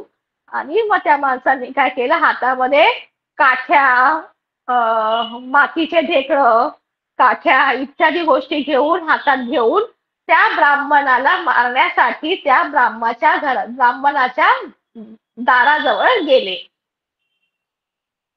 थेरो उत्थाय गच्छन्तो ब्राह्मणस्य हत्ते पत्तंगदासी. आता इथे सारीपुत्त थेरांचं भोजन झालं होतं आणि सारीपुत्त थेरांनी काय केलं, भोजन झाल्यानंतर उठले आणि उठून जेव्हा ते जायला निघाले तेव्हा त्यांनी जाताना त्यांचं जे भिक्षापात्र आहे ते भिक्षापात्र ब्राह्मणाच्या हातात दिलं. मनुष्यां थेरेनं सद्दी गच्छंतन दिसवा. आणि मग माणसांनी बघितलं की सारीपुत्त थेर पुढे चाललेले आहेत आणि तो जो ब्राह्मण आहे तो ब्राह्मण हातामध्ये भिक्षापात्र घेऊन सारीपुत्त थेरांच्या मागे चालत आहे. हे जेव्हा माणसांनी बघितलं तेव्हा माणसं सारीपुत्त थेरांना म्हणतात, म्हणते तुम्हाकं पत्तन गहेत्वा ब्राह्मण निवत्तेथाती. ते सारीपुत्त थेरांना रिक्वेस्ट करतात की म्हणते तुम्ही तुमचं पात्र तुमच्या जवळ घ्या आणि हा जो ब्राह्मण आहे त्या ब्राह्मणाला परत फिरायला सांगा, म्हणजे त्याच्या घराच्या दिशेने जायला सांगा, कारण तो पात्र घेऊन तुमच्या मागे चाललेला आहे. तर तुम्ही तुमचं ते पात्र घ्या आणि याला परत फिरायला सांगा. मग आता सारीपुत्त त्यांना विचारतायत, किंग येता उपासका. कारण सारीपुत्तांनी त्यांच्या हातामध्ये मातीचे ढेकळं, हातामध्ये काठ्या, त्यांचे रागावलेले चेहरे, हे सगळं सारीपुत्तांनी नोटीस केलं आणि त्यांना म्हणतात की काय झालं उपासकांनो, काय झालं, कशासाठी तुम्ही एवढे हे आहात, हे त्यांच्या प्रश्नावर असं समजतं. मग ते लोक सारीपुत्तांना सांगतात की ब्राह्मणेनं तुम्ही पहटा, की ह्या ब्राह्मणाने काय केले, तुम्हाला मारलेलं आहे. मया असं कर्तव्यम जानिसाम. तर आता याचं काय करायचं ते आता आम्ही बघून घेतो. याने तुमच्यावरती प्रहार केला, सारीपुत्त थेरा तुमच्यासारख्या महान थेरांना याने काय केलंय, प्रहार केला तुमच्यावरती. तर आम्ही याचं काय करायचं ते बघू. किंपण तुम्ही इमेना पहटा उदाऊ अहमती. तर अशा व्यक्तींना सारीपुत्त प्रतिप्रश्न करतात की याने तुम्हाला मारलंय का मला मारलंय, असं ते त्यांना सांगतायत. तुम्ही म्हणते, तर माणसं त्यांना म्हणतात की म्हणते याने तर तुम्हाला मारलंय, आम्हाला नाही मारलंय. मग सारीपुत्र त्यांना म्हणतात, मग एसन पहरित्वा क्षमा पेशी. याने मला मारले ना तर मी याला काय केलेली आहे, क्षमा सुद्धा केलेली आहे. त्यामुळे गच्छत तुम्ही, त्यामुळे आता तुम्ही तुमच्या घरी जा. याने मला मारलं, याने माझी माफी मागितली आणि मी त्याला क्षमाही केलेलं आहे. त्यामुळे आता तुम्ही याला पुढे याला शिक्षा देण्याचं काहीही काम नाही, असं म्हणून सारीपुत्र त्या माणसांना जायला सांगतात. आणि ब्राह्मण निवत्ता पेटवा विहार एवं गतो. आणि सारीपुत्र थेर हे त्या ब्राह्मणाला जायला सांगितल्यानंतर ते स्वतः देखील विहारामध्ये येतात. आता विहारात आल्यावरती मग पुढे काय घडतं ते बघूया आपण. भिक्खू उज्जाईसू, इथे भिक्षूंपर्यंत ही घटना पोहोचलेली असते. भिक्षूंना हा प्रसंग कळालेला असतो तोपर्यंत. आणि भिक्षू चिडतात. काय म्हणतात भिक्षू? किं नाम एतं सारिपुत्त थेरो येन ब्राह्मणेन पहटो तस्यैव गेहे निषेधित्वा भिक्षं गहेत्वा आगतो. भिक्षूंमध्ये चर्चा होते. काय हे कसं केलं हे सारिपुत्तांनी? ज्या ब्राह्मणाने त्यांच्यावरती प्रहार केला त्यांच्याच घरी जाऊन भिक्षा ग्रहण करून आले सारिपुत्त. ते कसं काय हे? थेरस्त पहट कालतो पठ्ठाय इदानी सो फक्त लज्जेसती. आता पुढे ते भिक्षू काय म्हणतात की याने सारिपुत्रासारख्या श्रेष्ठ थेरांना काय केलंय? प्रहार केलाय. तर आता त्याने एवढ्या मोठ्या थेरांशी जर तो असं वागू शकतो तर उद्या तो कोणालाही मारायला किंवा कोणाबरोबरही कसंही वागायला तो काय होईल? धजावेल. त्याला लाज वाटणार नाही, त्याची हिंमत होईल असं त्यांना वाटतं की जर सारिपुत्रांवरती तो प्रहार करू शकतो तर इतर लोकांची तर त्याच्यासमोर काय गत, असं त्यांचं म्हणणं असतं. आवाज पोथेंटो विचारित. आणि अशा प्रकारे तो आता इतरांना सुद्धा काय करेल? मारण्याचा तो प्रयत्न करेल. आणि त्याच वेळेला काय होतं? मग सत्ता आगंत्वा, बुद्ध तिकडे येतात. आणि मग बुद्ध आल्यावर जसं बुद्ध त्यांना मग प्रश्न विचारतात की भिक्षूंनो काय झालं? कोणत्या चर्चेसाठी तुम्ही इथे जमलेले आहात? तेव्हा ते बुद्धांना सांगतात की अशा अशा प्रकारे घटना घडली आणि आमच्यामध्ये अशा अशा प्रकारची ही चर्चा सुरू आहे. तर त्या लोकांना उत्तर देत बुद्ध म्हणतात की भिक्खवे, भिक्षुंनो, ब्राह्मणो ब्राह्मणं पहरंतो नाम नत्थी. जिही ब्राह्मणेन समन ब्राह्मणो पहटो भविष्यति.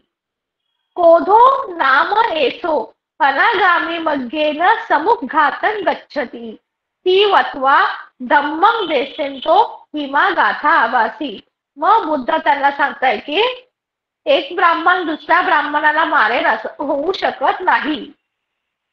म्हणजे आपण बघितलं की सारिपुत्रांवरती जो प्रहार केला होता तो व्यक्ती ब्राह्मण होता आणि तो मिथ्यादृष्टीवाला होता. तर ते सांगतात की ब्राह्मणो ब्राह्मणं पहरंतो नाम नत्थी. म्हणजे ब्राह्मण हा कधीही ब्राह्मणाला पहार करेल असं होऊ शकत नाही. आता इथे बुद्ध असं का म्हणतात? कारण तो जरी तो ब्राह्मण होता पण तो कसा होता? जातीने ब्राह्मण होता. आणि बुद्धांच्या मते ब्राह्मण हा कोणता असतो? तर ज्याने आपले सर्व विकार दूर केलेले आहेत, नाहीसे केलेले आहेत, जो अरंत झालेला आहे, अशा व्यक्तीला बुद्ध ब्राह्मण म्हणतात. तर इथे तेच स्पष्टीकरण देण्यासाठी बुद्ध येतात की ब्राह्मण ब्राह्मणाला मारेल असं होऊ शकत नाही. म्हणजे तो ब्राह्मण नाहीये असं बुद्धांना सांगायचं आहे. जर तो ब्राह्मण असता तर त्यांनी हे ब्राह्मण म्हणजे सारिपुत्त ब्राह्मण आहेत त्यांना त्यांनी प्रहार केला नसता. हा जो गृहस्थ ब्राह्मण आहे ना, म्हणजे गृही ब्राह्मण, अशाने मारला तर ती गोष्ट तर वेगळी. तर ते सांगतायत पुढे की क्रोध हा ही जी अवस्था आहे, क्रोध ही जी अवस्था आहे ही अनागामी मग्गाला प्राप्त केल्यावरच काय होतो? सगळ्यांच्या मनातनं क्रोध हा निघून जातो. आणि हे स्पष्ट करण्यासाठी नंतर बुद्ध पुढील गाथा उद्गारतात. तर या 2 गाथा आहेत. गाथा नंबर 389 आणि गाथा नंबर 390. तर त्या गाथा आहेत. न ब्राह्मणस्य पहरेय न अस्त मुंचेत ब्राह्मणो भी ब्राह्मणस्य हंतार ततोपि यस्य मुंचती. तर पहिली गाथा ही आहे. आता ह्या गाथेचा अर्थ आपण लक्षात घेऊया. न ब्राह्मणस्य पहरेय, तिथे बुद्ध सांगतात की पहरेय म्हणजे प्रहार करणे, न म्हणजे नाही, ब्राह्मणस्य म्हणजे ब्राह्मणावर. बुद्ध सांगतात की ब्राह्मणावर प्रहार करू नये. ब्राह्मणावर म्हणजे इथे जातीवाला ब्राह्मण नाही, जातीने जो ब्राह्मण आहे त्या ब्राह्मणाबद्दल बुद्ध बोलत नाहीये. ते इथे हिनासवाबद्दल बोलतायत, अरंत व्यक्तीबद्दल बुद्ध म्हणतायत की ब्राह्मणावर प्रहार करू नये. न असं मुंचेथ ब्राह्मणो. आता इथे या गाथेचा अर्थ काय होतोय? तर ज्या व्यक्तीने प्रहार केलेला आहे त्या व्यक्तीवरती ब्राह्मणाने काय करू नये, राग उत्पन्न करू नये. म्हणजे आता आपण बघितलं तो मिथ्यादृष्टी ब्राह्मणाने सारीपुत्रांना मारलं, पण सारीपुत्रांनी त्यांना काय केलेलं नाहीये, प्रत्युत्तर दिलेलं नाहीये. तर तेच मुद्दा सांगतात की प्रहार करणाऱ्यावरती जो खरा ब्राह्मण आहे, जो खरा अरंत आहे, तो काय करत नाही, त्याच्यावरती राग करत नाही. धी ब्राह्मणस्थ हंतारम. तर बुद्ध सांगतात की धी म्हणजे धिक्कार. बुद्ध धिक्कार करतायत या गोष्टींचा. तर कोणत्या गोष्टीचा बुद्ध धिक्कार करतायत? ब्राह्मणस्थ हंतार. जो व्यक्ती ब्राह्मणाला मारतो, ब्राह्मण म्हणजे इथे तुम्ही जातीवाला ब्राह्मण लक्षात घेऊ नका. बुद्धांना जो ब्राह्मण अपेक्षित आहे तो अरंत आहे, जो विकाररहित झालेला आहे, जो मलरहित झालेला आहे, अशा ब्राह्मणाबद्दल बुद्ध बोलतायत की जी ब्राह्मणस्थ हंतार, जो ब्राह्मणाला मारतो, ब्राह्मणावरती प्रहार करतो, अशा व्यक्तीचा, अशा लोकांचा मी काय करतो, धिक्कार करतो. ततोपि यस्स मुंचती. आणि बुद्ध सांगतायत याच्याही पुढे मी अशाही व्यक्तीचा धिक्कार करतो जो प्रहार करणाऱ्यावरती पुन्हा काय करतो, रागवतो. म्हणजे आता त्या ब्राह्मणाने जर त्याला मारलं, सारीपुत्रांना मारलं आणि सारीपुत्रांनी जर त्याला प्रत्युत्तर दिलं असतं, तर बुद्ध सांगतात की जो प्रहार करणाऱ्यावरती जो प्रत्युत्तर देतो, रागवतो, त्याचाही मी काय करतो, धिक्कार करतो. अशा प्रकारची ही गाथा आहे. म्हणजे बुद्ध सांगतात की ब्राह्मणावर प्रहार करू नये, प्रहार करणाऱ्यावरती ब्राह्मणाने प्रतिप्रहार करू नये. परत जो ब्राह्मणावर प्रहार करतो त्याचा मी धिक्कार करतो, त्याचा धिक्कार असो. आणि पुढे काय म्हणतात की बुद्ध प्रहार करणाऱ्यावरती राग प्रकट करणाऱ्या ब्राह्मणाचा त्याही पेक्षा मी अधिक काय करतो, धिक्कार करतो. अशी ही पहिली गाथा आहे. त्याच्यानंतर त्याच्या पुढची गाथा आहे गाथा नंबर 390. ती गाथा काय आहे आपण बघूया. न ब्राह्मणस्य एतद किंचित सेयो यथा निषेधो मनसा पियेहि यतो यतो हिंस मनो निवर्तती ततो ततो संमतीमेव दुःखम. तर ह्या गाथेचा आशय काय आहे आपण लक्षात घेऊया. आता न ब्राह्मणस्य एतद किंचित सेयो. सेयो म्हणजे इझी. कोणत्याही ब्राह्मणाला हे इझी नाहीये. इझी नाहीये म्हणजे सोयीस्कर नाहीये, सोपं नाहीये. कोणत्याही ब्राह्मणाला हे सोपं नाहीये. काय सोपं नाहीये? यदा निषेधो मनसा प्रियेहि. म्हणजे मनसा प्रिये म्हणजे ज्या गोष्टी मनाला प्रिय असतात, जी गोष्ट मनाला आवडते त्या गोष्टींचा निषेध करणं, निषेधो, त्या गोष्टींचा निषेध करणं किंवा त्या गोष्टीवर प्रतिबंध करणं, या गोष्टीवर प्रतिबंध करणं हे ब्राह्मणालाही काय नाहीये, सोपं नाहीये. म्हणजे पहिली सेकंड नंबरची गाथा आहे ती पहिली घेऊन नंतर त्याचा आपण अर्थ लक्षात घेऊया की ज्या गोष्टी आपल्या मनाला प्रिय असतात, ज्या गोष्टी मनसा प्रियेहि, ज्या गोष्टी मनाला प्रिय आहेत त्याच्यावरती प्रतिबंध करणे, त्याच्यावरती कंट्रोल करणे, त्याला काबूत करणे, त्याच्यापासून दूर जाणे, ह्या गोष्टी ब्राह्मणाला न ब्राह्मणस्थ एतद किंचित सेयो, या गोष्टी ब्राह्मणालाही सहज शक्य नसतात. ही अवघड गोष्टी आहेत त्यांच्यासाठी सुद्धा. यतो यतो हिंस मनो निवर्तती ततो ततो संमतीमेव दुःखम. तर पुढे बुद्ध काय सांगतात. यतो यतो म्हणजे जेव्हा जेव्हा किंवा जसे जसे मन हिंस मनो. कसे मन? हिंसेवालं मन.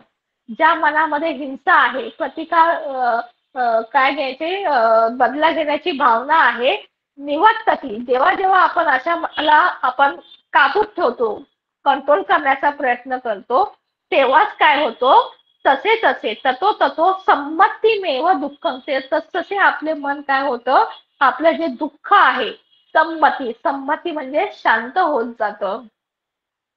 तर इथे बुद्ध सांगतात की जसं जसं मनाला आपण हिंसेपासून मागे खेचत असतो तसं तसं काय होतं, आपलं जे दुःखी मन आहे ते काय होतं, शांत होतं. तर या गाथेमध्ये बुद्धांना असं म्हणायचं आहे की जेव्हा ब्राह्मणाला एखादी गोष्ट जी प्रिय असते तर त्या प्रिय गोष्टीचा निषेध करणं त्या ब्राह्मणालाही काही थोडी अवघड गोष्ट नाहीये. म्हणजे त्यालाही ते अवघड असतं, हे काही त्याच्यासाठी सोयीस्कर नसतं. जसे जसे मन हिंसेपासून मागे वळतं तसं तसं दुःख काय होतं, दुःखापासून त्याचं मन शांत होतं, त्याच्या मनातील दुःखाचं काय होतं, शमन होतो, असं ह्या त्या गाथेचा अर्थ आहे.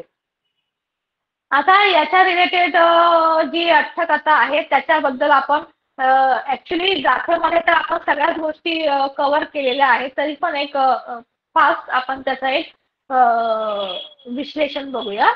पहरेयाती हिरासव ब्राह्मणो हमस्मिंती जानंतो हिरासवस्तव अय्यंतरस्तव जाती ब्राह्मणस्थ न पहरेय. त्यांनी सांगितलंय की कोणीही कोणत्याही प्रकारच्या ब्राह्मणावर काय करू नये, प्रहार करू नये. आणि न असं मुंचेथ सोपी पहटो. आता इथे त्यांनी याचा अर्थ काय दिलेला आहे ते सांगते. सोपी पहटो हिनासव ब्राह्मणो हस्स पहरित्वा ठितस्थ वेरम न मुंचेथ तस्मिन कोपम न करेया ती अर्थो.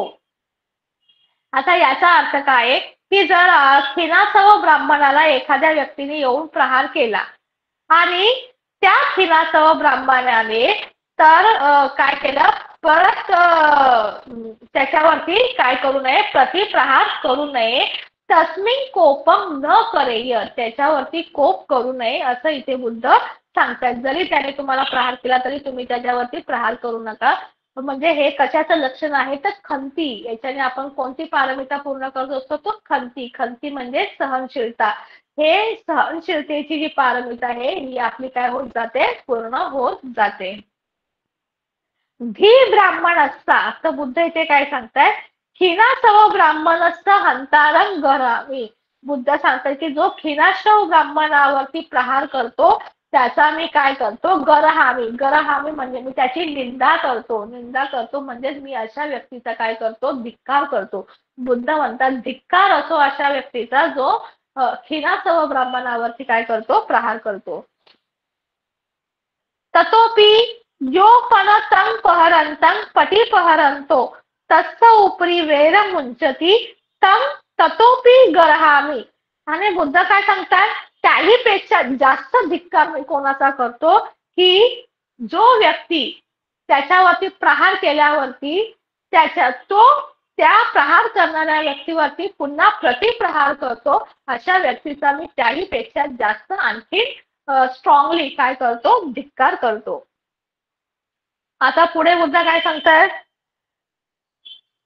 यदा निषेधो मनसा पियेहि ती क्रोधनस्स हि क्रोध उत्पादो व मनसा पिया नाम. आता इथे खूप सुंदर लाईन आहे. मनसा पिया. मनसा पिया म्हणजे मनाला आवडतं. काय मनाला आवडतं, क्रोधनस्स हि क्रोध उत्पादो. म्हणजे कोणी आपल्यावरती क्रोध केला तर आपलाही त्याच्यावर आपल्यालाही मनाला ते आवडतं की आपणही काय करावं, क्रोध करावं. म्हणजे आपल्यावर जर कोणी क्रोध केला तर आपणही क्रोध करावं हे मनाला खूप आवडतं. क्रोधनु हि परस्स माता पितुसुपी बुद्ध आदिसुपी अपरज्जती. आणि मग ते सांगतं की एकदा जर मनामध्ये क्रोध आला तर त्या क्रोधामध्ये आपण आई वडील बघत नाही किंवा बुद्ध आधी श्रेष्ठ व्यक्ती आहे तर इत्यादी अशा मोठ्या मोठ्या लोकांचा सुद्धा आपण काय करू शकतो, अपराध करू शकतो जर आपल्या मनामध्ये क्रोध आला तर. आणि म्हणून मग बुद्ध काय सांगतात की तस्मा यो असत तेही मनसो निषेधो क्रोधवसेन उपज्यमानस्य चित्तस्थ निग्रहो. मग बुद्ध सांगतात की त्यामुळे हा जो क्रोध एवढा भयानक आहे, मनाला तर आवडतच. आपल्याला कोणी आपल्यावर क्रोध केल्यावरती त्याच्यावरती प्रतिक्रोध करणं हे मनाचा प्रिय धर्म आहे, मनाला आवडतं. आणि अशा क्रोधामुळे आपण आई वडील किंवा बुद्ध इत्यादी सारख्या लोकांचाही काय करू शकतो, अपराध करू शकतो. म्हणून आपण काय करायचं, असं ह्या ज्या गोष्टी आहेत मनाला प्रिय, क्रोध उत्पन्न करणं मनाला प्रिय आहे ना, तर ह्या क्रोधाला काय करायचं, निग्रह करायचा, त्याला निषेध करायचा, त्याला त्याच्यापासून मागे वळवायचं. असं बुद्ध सांगतात की हिंस मनोती क्रोध मनो. आता हिंस मन म्हणजे क्रोधी मन, रागवलेलं मन. सो तत्स यतो यतो वत्थुतो अनागामी मग्गेन समुघातन गच्छन्तो निवर्तती. तर आता बुद्ध सांगतात की हा जो क्रोध आहे ना, हा क्रोध कोणत्या स्टेपला जातो, तर अनागामी या स्टेजला क्रोध हा काय होतो, समुघातन. समुघातन म्हणजे मुळासकट काय होतो, निघून जातो. ततो ततोती ततो ततो वत्थुतो सकलंपी वट्ट दुःख निवर्तती एवाती असतो. आणि जेव्हा हा क्रोध जेव्हा निघून जातो तेव्हा आपलं हे जे संपूर्ण वट्ट दुःख, वट्ट म्हणजे दुःखाचं जे चक्र आहे सगळं ते काय होतं, आपलं समाप्त होतो. म्हणजे आपण या दुःख चक्रातून, या भवचक्रातनं काय होतो, बाहेर पडतो, निघून जातो, अनंत बनतो. अशा प्रकारे बुद्ध ब्राह्मण कोणाला म्हणायचं असे एकदम म्हणजे सारीपुत्रांची क्वालिटी बुद्ध त्यावेळेस समुदायासमोर प्रकट करतात. आणि देशना अवसाने बहु सोतापत्ती फल आदिनी पापुनिंसुती. आणि अशा प्रकारे ही जी धम्मदेशना झाल्यानंतर खूप सारे लोक हे शोतापत्ती इत्यादी फळांना प्राप्त होतात. कोणी सोतापन्न बनतो, कोणी सर्वगामी, कोणी अनागामी, तर कोणी अनंत. जसे त्यांचे त्यांचे कर्म असतील त्याच्यानुसार त्यांना ते फळ त्या सभेमध्ये, परिषदेमध्ये मिळतं. आणि इथे ही जी आपली सारीपुत्त थेरवत्थू ही जी अट्टकथा आहे, ही अट्टकथा इथे समाप्त होते. तर अशा प्रकारे आपण या तिन्ही गाथा बघितल्या, या तिन्ही अट्टकथा बघितल्या. या तिन्ही अट्टकथा या ब्राह्मण वर्गातल्या आहेत.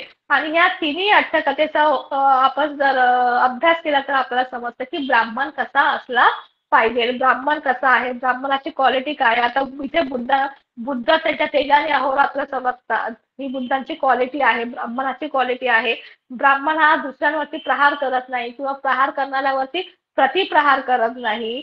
परत बुद्ध आणखी सांगतात की ब्राह्मण कोणाला म्हणायचं, ज्याने विकारांना बाहेर काढलेलं आहे, ज्यांचं आचरण शांत आहे, ज्याने सगळं अखिल मळ बाहेर काढलेले आहे, वर्जित केलेले आहे, अशाला बुद्ध काय म्हणतात, ब्राह्मण म्हणतात. इथे बुद्धांना हा जातीने ब्राह्मण असलेला व्यक्ती ब्राह्मण व्यक्ती अपेक्षित नाहीये, तर इथे कर्माने कुशल कर्माचा अभ्यास केलेला व्यक्ती किंवा त्या अकुशल कर्मांना जो आपल्या कुशलतेने धम्माच्या मार्गाने जो बाहेर काढतो असा ब्राह्मण इथे बुद्धांना अपेक्षित आहे, असं ह्या तिन्ही कथेचा अभ्यास केल्यावर लक्षात येतं. आणि इथे ह्या त्या 4 गाथा होत्या, ह्या 4ही गाथा आपण इथे बघितलेल्या आहेत. तर इथे आज मला धम्मसाखरच्या ह्या ग्रुपमध्ये धम्मदेशना देण्याची जी संधी मला आज मिळाली त्याबद्दल मी आयोजकांचे खूप खूप आभार मानते.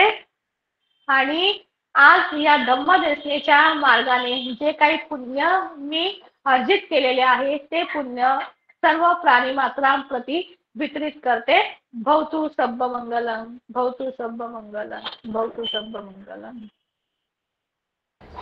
साधु साधु साधु साधू साधू साधू मॅडम. धन्यवाद विद्या मॅडम. खूप सुंदररित्या गाथा आणि त्यांच्या अट्टकथावर आपण प्रकाश टाकलेला आहे.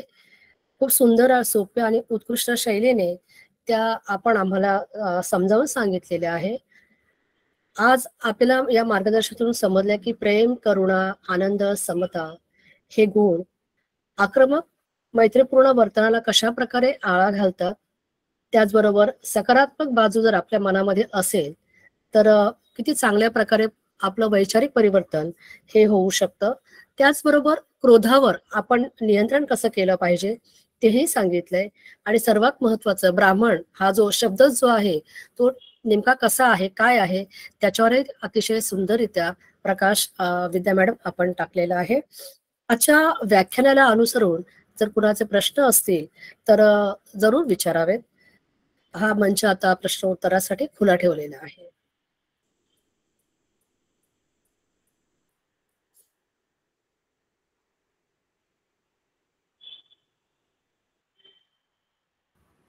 मला वाटतं कुणाचे प्रश्न नसावेत, कारण मॅडम आपण खूप चांगल्यारीत्या मार्गदर्शन केलेलं आहे, तेव्हा कुणाच्याही मनात कोणत्याही प्रकारची शंका नाहीये बहुतेक. खूपच छान. मी आदरणीय मिसाळकर सरांना विनंती करते की त्यांनी आपले मार्गदर्शन करावे. नमो तस्स भगवतो अरहतो सम्मा संबुद्धस्स. विद्या मॅडम, आपण नेहमीप्रमाणे ज्या गाथा व्याकरणासहित जे समजून सांगतात, शब्दाची फोड करून सांगतात किंवा त्याचा जो गर्भित अर्थ आहे ते जे विश्लेषण करून सांगतात, त्याबद्दल म्हणजे नेहमीच कौतुक करत आलेला आहे सगळा ग्रुप. आणि आजही तुम्ही 3 नाटककथा खूप सुंदर तऱ्हेनं त्याचा गाथेचा विश्लेषण करून सांगितलेलं आहे. त्यामुळं तुमचं खूप कौतुक, खूप अभिनंदन, खूप आभार. आणि म्हणजे या धम्मसाखच्या समूहाचे आपण म्हणजे खूप मोठे आधारस्तंभ आहात. म्हणजे आपण मॅनेजमेंट मध्ये आहात तुम्ही आता, म्हणजे पूर्वी सारखं राहिलं नाही. तुमचा खूप मोठा सहभाग या सिरीजला राहिलेला, वेब सिरीज. तर त्याबद्दल खूप खूप म्हणजे शुभेच्छा तुम्हाला. आणि पुढे आपण जे काही नवीन प्रयोग करणार आहोत, म्हणजे धम्म साखच्याचा हा धम्मपदाचा कार्यक्रम झाल्यानंतर बरेच श्रोते आपल्याला म्हणजे विचारत आहेत पर्सनल फोन करून की पुढे काय घेणार आहे, काहीतरी हे घ्या ते घ्या. तर आपल्याला म्हणजे ही मालिका पुन्हा चालू ठेवायची आहे वेगळे विषय हाताळून. तर त्यात तुमचा म्हणजे मुख्य सहभाग असेल तरच ते शक्य आहे, एवढं लक्षात असू द्या. खूप थँक्यू. कारण हे सगळ्यांचे हातभार लागणं फार महत्वाचे आहे.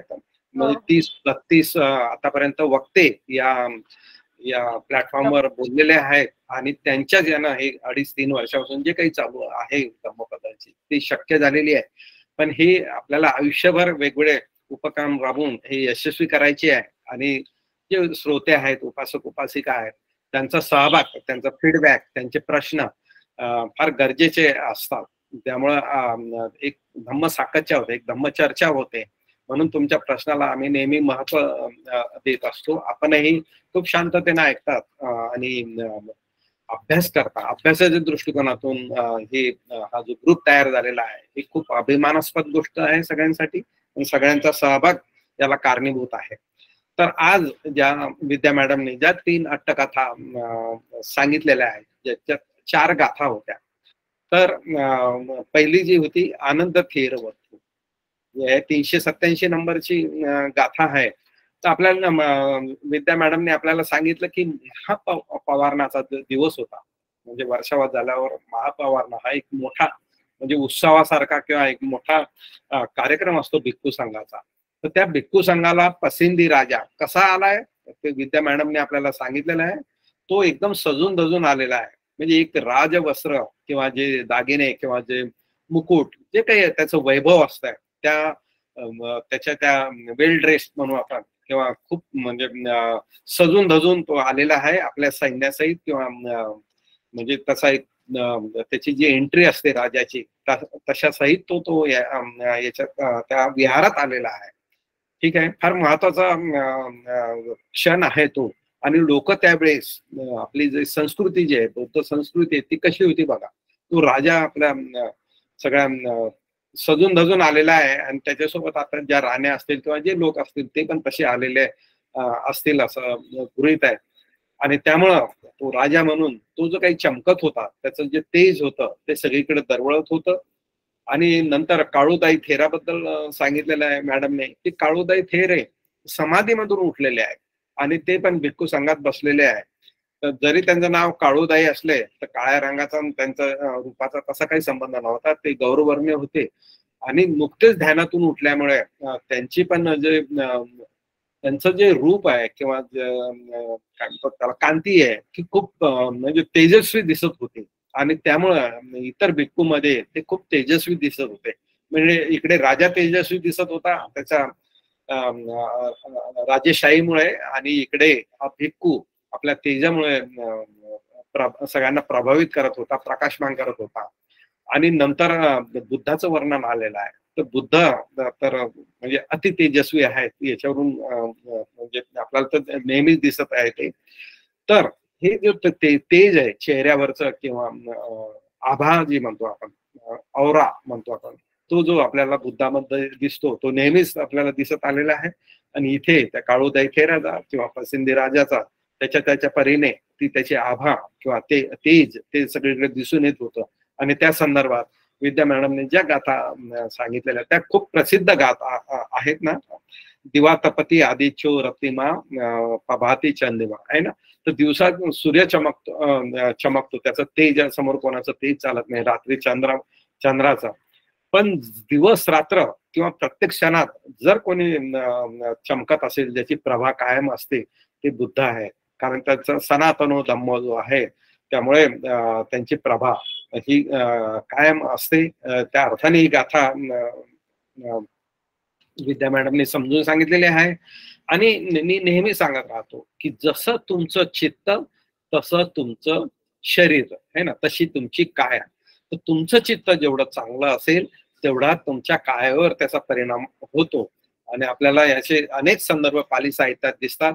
आणि जेव्हा बुद्धांना बोधिप्राप्ती झाली तर त्यांचं शरीर म्हणजे खूप तेजस्वी झालं होतं. आणि त्याला तुम्ही विचारलं की तुमची गात्र किंवा तुमचं शरीर एवढं तेजस्वी कोण का दिसतंय, कशा कोण आहे तुमचे गुरु आहे ना. तर ते म्हणतात माझे कोणीही गुरु नाही आहे, नक्की आचार्य अस्थि, असं त्यांनी बोललेले आहे. तर मला सांगायचा उद्देश हे आहे की जसं तुमचं चित्त तसं तुमचं शरीर. आणि काळूदाई जे थेर आहे ते ध्यानातून उठलेले आहे नुकतेच, आणि त्यामुळं त्यांचं चित्त एकदम म्हणजे जास्त शुद्ध तर होतच, पण ध्यानातून उठल्यामुळे पुन्हा ते अजून तेजस्वी दिसत होतं, ज्याचा परिणाम त्यांच्या शरीरावर दिसत होता. म्हणून या सगळ्या पवारणाच्या दिवशी अनेक भिक्खू असतील, अनेक लोक असतील, पण काळूदाई थेरावर चर्चा झालेली आहे. हे एक महत्वाचा विषय आहे, अभ्यासाचा विषय आहे. दुसरी जी कथा आहे ती अयतर ब्राह्मण पपजित वक्तो, ही 388 नंबरचं गाथा याच्या संबंधित होती. तर प्रवज्जित होणं म्हणजे काय, की गृहत्याग करणं किंवा संन्यासी बनणं असं आहे का, या अट्टकथेत किंवा बुद्धाने या गाथेमधून स्पष्ट केलेलं आहे.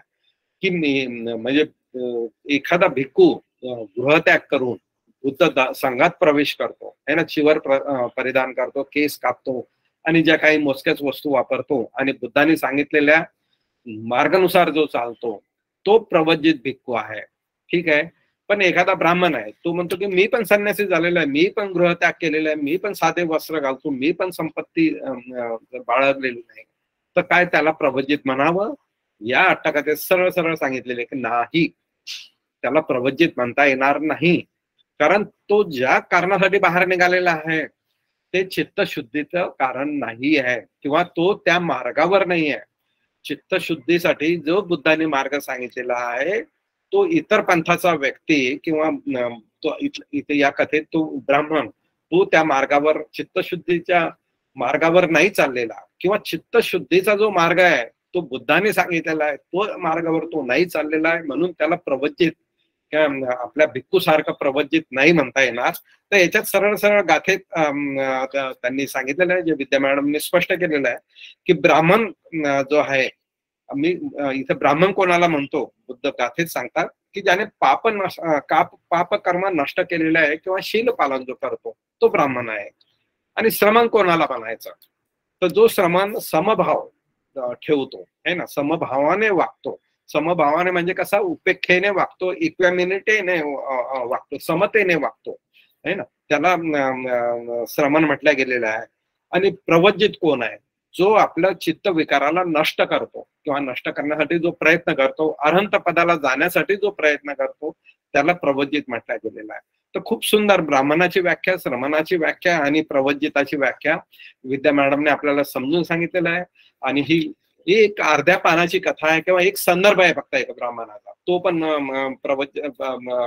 गृहत्याग केलेला आहे, मी पण गृहत्याग केलेला आहे. आणि तो बुद्धाच्या भिक्खू सोबत तो तुलना करतोय. तर बुद्धाने सरळ सरळ त्याला कसं वेगळं काढलेलं आहे ते आपल्याला या अट्टकथेत दिसलेलं आहे. आणि तिसरी जी अट्टकथा होती ती सारिपुत्त थेर वक्तू जी आहे, ही 7 नंबरची अट्टकथा आहे या वक्तातली. आणि 389 390 या 2 गाथा या अट्टकथेत आलेल्या आहेत.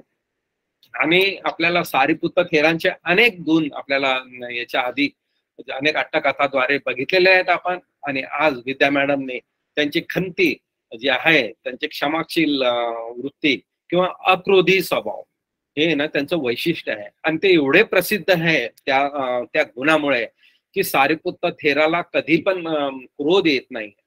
आपल्याला याच्या पुढे ज्या अट्टकथा येणार आहे या वग्गातल्या सारिपुत्त थेरावर अनेक अट्टकथा येणार आहे पुढे पण.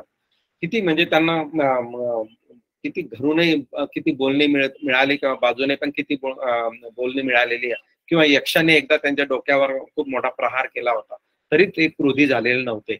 तर हे एक त्यांचा विशेष गुण जर सारिपुत्त थेराच्या पर्सनॅलिटी मधून काढायचा असेल तर त्यांचा अक्रोधी स्वभाव या अट्टकथेत सुद्धा तो हायलाइट झालेला आहे. विद्या मॅडमने त्याच्यावर स्पष्ट सांगितलेलं आहे, वर्णन करून सांगितलेलं आहे त्या अट्टकथेत की एका ब्राह्मणाला पर्यंत जेव्हा ही गोष्ट पोहोचली की सारिपुत्त थेर हे क्रोधित होत नाही, तर त्यांना खरंच तपासून बघायचं होतं. म्हणून त्यांनी त्यांच्या पाठीवर जोराने मारलं, पण सारिपुत्त थेर हे शांत राहिले, काहीच बोलले नाही. आणि मला त्यातला एक मुद्दा जो महत्वाचा होता, विद्या मॅडमने सांगितलं की जसं त्यांनी सारिपुत्त थेराच्या पाठीला प्रहार केला त्याच वेळेस तो ज्या ब्राह्मणाच्या शरीरातून दाह उत्पन्न झाला. म्हणजे त्याचं शरीर आहे ना तपायला लागलं आणि एकदम म्हणजे गरम व्हायला लागलं त्याचं शरीर. तर हा जो प्रकार आहे ना हा अनेक ठिकाणी आपल्याला पाली साहित्यात किंवा बुद्ध साहित्यात आपल्याला मिळतो की एखाद्या शीलवान व्यक्तीवर जेव्हा असं कोणी त्रास देतो किंवा काय होतो तर त्याचं आहे ना शरीरातून दाह निर्माण होतो. आणि असे पण वर्णन आहे की त्याला म्हणजे त्याचं शरीरातून दाह निर्माण झाला, मग हळूहळू त्याचे फोड निर्माण झाले है ना. म्हणजे एखादा तेल किंवा काय कसं पडलं तर कसं फोड येतो ना आपल्याला, तसं त्याच्या शरीरावर फोड आले, ते मोठमोठे झाले आणि फुटले. त्याचं सगळं शरीर छिद्र झालं, त्यातून रक्तपू यायला लागलं. मग काही आवीची नरकात गेले, काही त्याचं शरीर सडलं किंवा काही तिथेच मेले. असे अनेक संदर्भ आपल्याला या शीलवान व्यक्तीवर किंवा सरमन किंवा भिक्खूवर ज्यांनी प्रहार केले किंवा काही चुकीचे कामं केलेले आहे, जसं की उपलवनावर अतिप्रसंग करायचा प्रयत्न तिच्याच एका नातेवाईकाने केला, त्याच्या शरीरातून सुद्धा असा दाह निर्माण झाला होता आणि तो तिथे मृत्युमुखी पडला होता. तर हा एक महत्वाचा संशोधनाचा विषय आहे की पवित्र व्यक्तीवर, शीलवान व्यक्तीवर जर असा काही प्रहार केला तर किंवा त्यांना त्रास दिला तर त्या समोरच्या व्यक्तीवर खूप मोठा म्हणजे दुष्परिणाम होतो. असे अनेक प्रसंग आपल्याला पाली साहित्यात मिळतात.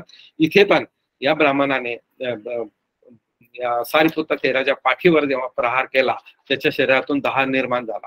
पण त्याने काय केलं की त्याच्या लक्षात आलं की मी फार मोठी चूक केली. मग त्याला फक्त तपासायचं होतं सारिपुत्त थेराला, आणि म्हणून तो सारिपुत्त थेराला त्यांनी माफी मागितली आणि सारिपुत्त थेराने त्याला माफ केलं. आणि त्या माफ केल्यामुळे त्याच्या शरीरातला दाह कमी झाला आणि त्याला उपरती झाली. त्याने माफी मागितल्यावर त्यांनी सांगितलं की बनते माझ्या घरी तुम्ही भोजनास या. सारिपुत्त थेर मान्य करतात आणि त्याच वेळेस भोजनासाठी त्यांच्या इथे जातात. तोपर्यंत ही सगळी बातमी सगळ्या लोकांमध्ये आहे ना, उपासक उपासिकामध्ये पोहोचलेली आहे, भिक्खू संघामध्ये पोहोचलेली आहे की सारिपुत्त थेराला एका ब्राह्मणाने मारलं आणि ते त्यांच्या घरी जेवायला गेले. तर सगळे लोक म्हणजे वर्णन आहे त्याचा की लाट्या काठ्या दगड धोंडे घेऊन त्या ब्राह्मणाच्या घरासमोर उभे होते की कसे ते ब्राह्मण बाहेर निघतो ना आम्ही त्याला मारून टाकतो. असे अनेक प्रसंग आधी पण बघितलेले. चिंच मानविका वगैरे यांनी पण बुद्धावर संघावर प्रहार करायचा प्रयत्न केला आणि लोकांनी चिडून त्या चिंच मानविकेला ठेचून मारलेला आहे असे प्रसंग. आणि हा तसाच प्रसंग आहे की सारिपुत्त थेराला मारतोय का म्हणून सगळे लोक त्या ब्राह्मणाच्या घरासमोर उभे राहिले. इकडे सारिपुत्त थेराने शांत मनानं भोजन केलं आणि त्यांना माहित आहे की बाहेर लोक म्हणजे चिडलेले आहेत, क्रोधित झालेले आहे आणि ते ब्राह्मणाला मारणार आहे. तर ते बाहेर येताना काय केलं माहित आहे का? बाहेर येण्याच्या अगोदर आपलं जे पात्र आहे ते त्या ब्राह्मणाच्या हातात दिलं आणि ब्राह्मण म्हणजे सारीपुत्र थेर घराच्या बाहेर निघाले आणि ब्राह्मण ते पात्र घेऊन मागे यायला लागला. तर लोक म्हणाले की ते पात्र सारीपुत्र थेराला परत करायला पाहिजे, म्हणजे मग आम्ही याला मारायला मोकळे. फार महत्वाचा संदर्भ आहे बघा, बारीक संदर्भ आहे की पात्र त्या ब्राह्मणाच्या हातात असल्यावर लोकांनी एकानेही दगड नाही मारला त्याच्यावर. म्हणजे किती रिस्पेक्ट आहे बुद्ध धम्म संघाच्या बाबतीत. बारीक बारीक असे संदर्भ असतात जे म्हणजे ना आपले डोळे उघडतात किंवा आपल्याला त्या संस्कृतीमध्ये घेऊन जातात आणि खूप इमोशनल ते आहे की पात्र किंवा चिवर किंवा काही त्यांच्या घरात सारखं थेराला बोलवतात म्हणून ते लोक शांत राहतात तेवढे.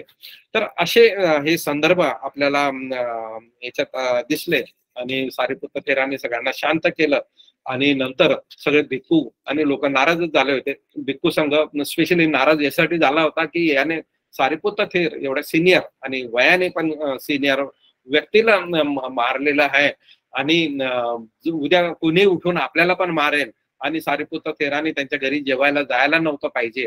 तर भिक्खू संघात मनात जे कच्चे भिक्खू असतात त्यांच्याबद्दल बोलतो, अरंत किंवा सुतापन्न भिक्खूच्या संदर्भात नसतं हे प्रकरण. तर हे प्रकरण म्हणजे भिक्खू नाराज झाले की सारीपुत्र थेरांना असं करायला नव्हतं पाहिजे. मात्र जेव्हा हे प्रकरण बुद्धाकडे गेलं तर बुद्धाने तर सारीपुत्र थेरांचे गुणाची स्तुती केलेलीच आहे आणि गाथामध्ये आता विद्या मॅडमनी खूप सविस्तर त्या गाथा सांगितल्या म्हणून ते मी सांगत नाही, पण ब्राह्मणाने ब्राह्मणावर प्रहार करू नये असं त्यांनी सांगितलेलं आहे. की इथे एक लक्षात ठेवा की ब्राह्मण म्हणजे पाली साहित्यात किंवा बुद्ध साहित्यात किंवा बुद्ध नेहमी ब्राह्मण म्हणतो म्हणून हा स्पेशल वक्त ब्राह्मण वक्त आहे. म्हणजे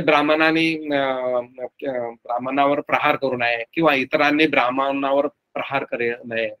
तर जातीवरून ब्राह्मण नाही आहे तर त्याच्या वागणुकीवरून जे आहे वर्तणुकीवरून ब्राह्मण म्हटलेलं एवढं लक्षात ठेवा. याच्या आधी पण आपण व्याख्या केलेली आहे की ब्राह्मणाची व्याख्या काय, प्रवज्जिताची व्याख्या काय, ठिकठिकाणी या व्याख्या बुद्धाने केलेल्या आहे. म्हणून त्या तुम्ही चांगल्या तऱ्हेने समजून घ्या, कारण हा विषय आहे ना थोडासा नाजूक आहे. मग जातीचा आपण जातीच्या चष्म्यातून बघतो, बुद्ध जातीच्या चष्म्यातून बघत नाही. आणि त्यांनी सडेतोड उत्तर दिलेलं आहे जेव्हा गोत्राचा विषय निघतो. तर आपण त्याच्यावर पुढे बोलणारच आहे कधीतरी की जेव्हा जातीचा विचार केला, गोत्राचा विचार केला तर क्षत्रिय श्रेष्ठ आहे. पण या क्षत्रियापेक्षा श्रेष्ठ कोण आहे तर माझा भिक्खू संघातला भिक्खू, कारण तो कोणत्याही जातीचा असू शकतो, तो ब्राह्मण क्षत्रिय सगळ्यापेक्षा श्रेष्ठ आहे. एवढं कारण तो शीलवान आहे आणि निब्बाणाच्या मार्गाने जाणारा आहे. सगळं गृहत्याग केलेला आहे त्याने, सगळ्या संपत्तीचा त्याग केलेला आहे, चित्तशुद्धतेसाठी लागलेला आहे म्हणून तो सर्वश्रेष्ठ आहे. तर तो श्रमण म्हणा ब्राह्मण म्हणा काही शब्द त्यात आला, चित्तशुद्धतेचा जो मार्ग आहे तो खूप कष्टाचा मार्ग आहे आणि म्हणून त्याला नेहमी बुद्ध ऍप्रिशिएट करतात. विद्या मॅडमने या गाथा तुम्हाला समजून सांगितलेल्याच आहे.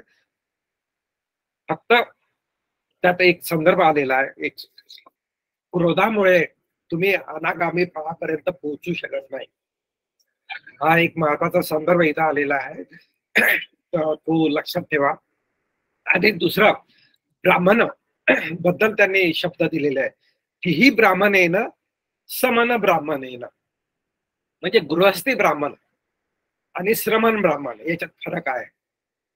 जो गिही ब्राह्मण आहे म्हणजे गृहस्थी ब्राह्मण आहे तो गोत्राने किंवा कुळाने ब्राह्मण आहे, त्याच्याबद्दल तो वेगळा आहे. आणि प्रवचित झालेला किंवा समन ब्राह्मण हा वेगळा आहे. एवढं लक्षात ठेवा. इथे या 3 अट्टकथामध्ये जे काही छोटे छोटे संदर्भ आलेले आहेत ते विद्या मॅडमने खूप सविस्तर सांगितलेले आहे आणि मी पुन्हा त्याची उजळणी केलेली आहे.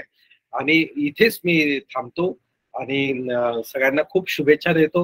विद्या मॅडमला पण खूप आभार मानतो आणि इथेच थांबतो. साधू साधू साधू. खूप खूप साधुवाद आदरणीय मिसाळकर सर, खूप खूप साधुवाद विद्या मॅडम.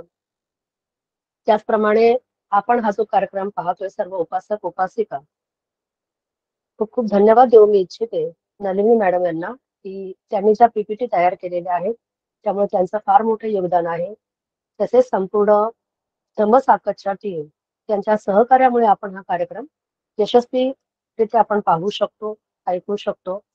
त्याचबरोबर मी धन्यवाद देऊ इच्छिते USA मधून आदरणीय वैशाली गायधनी मॅम आणि संजय गायधनी सर यांना, की ते हा कार्यक्रम यशस्वी होण्यासाठी मार्गदर्शन करतात. शिवाय या कार्यक्रमाचे आपण युट्यूबवर रेकॉर्डेड व्हिडिओ सुद्धा आपण पाहू शकतो. आणि अर्थातच सर्वात महत्वाचे जर आभार मानायचे असतील, धन्यवाद द्यायचे असतील, तर आपणा सर्व उपासक उपासिका यांचे, कारण आवर्जून ते या कार्यक्रमाला नेहमीच हजर असतात. आजच्या कार्यक्रमाचा समारोप आपण करणार आहोत नलिनी बागुल मॅडम यांच्या धम्मपालन गाथेने. मी त्यांना विनंती करते की त्यांनी धम्मपालन गाथा करावी. नलिनी मॅडम.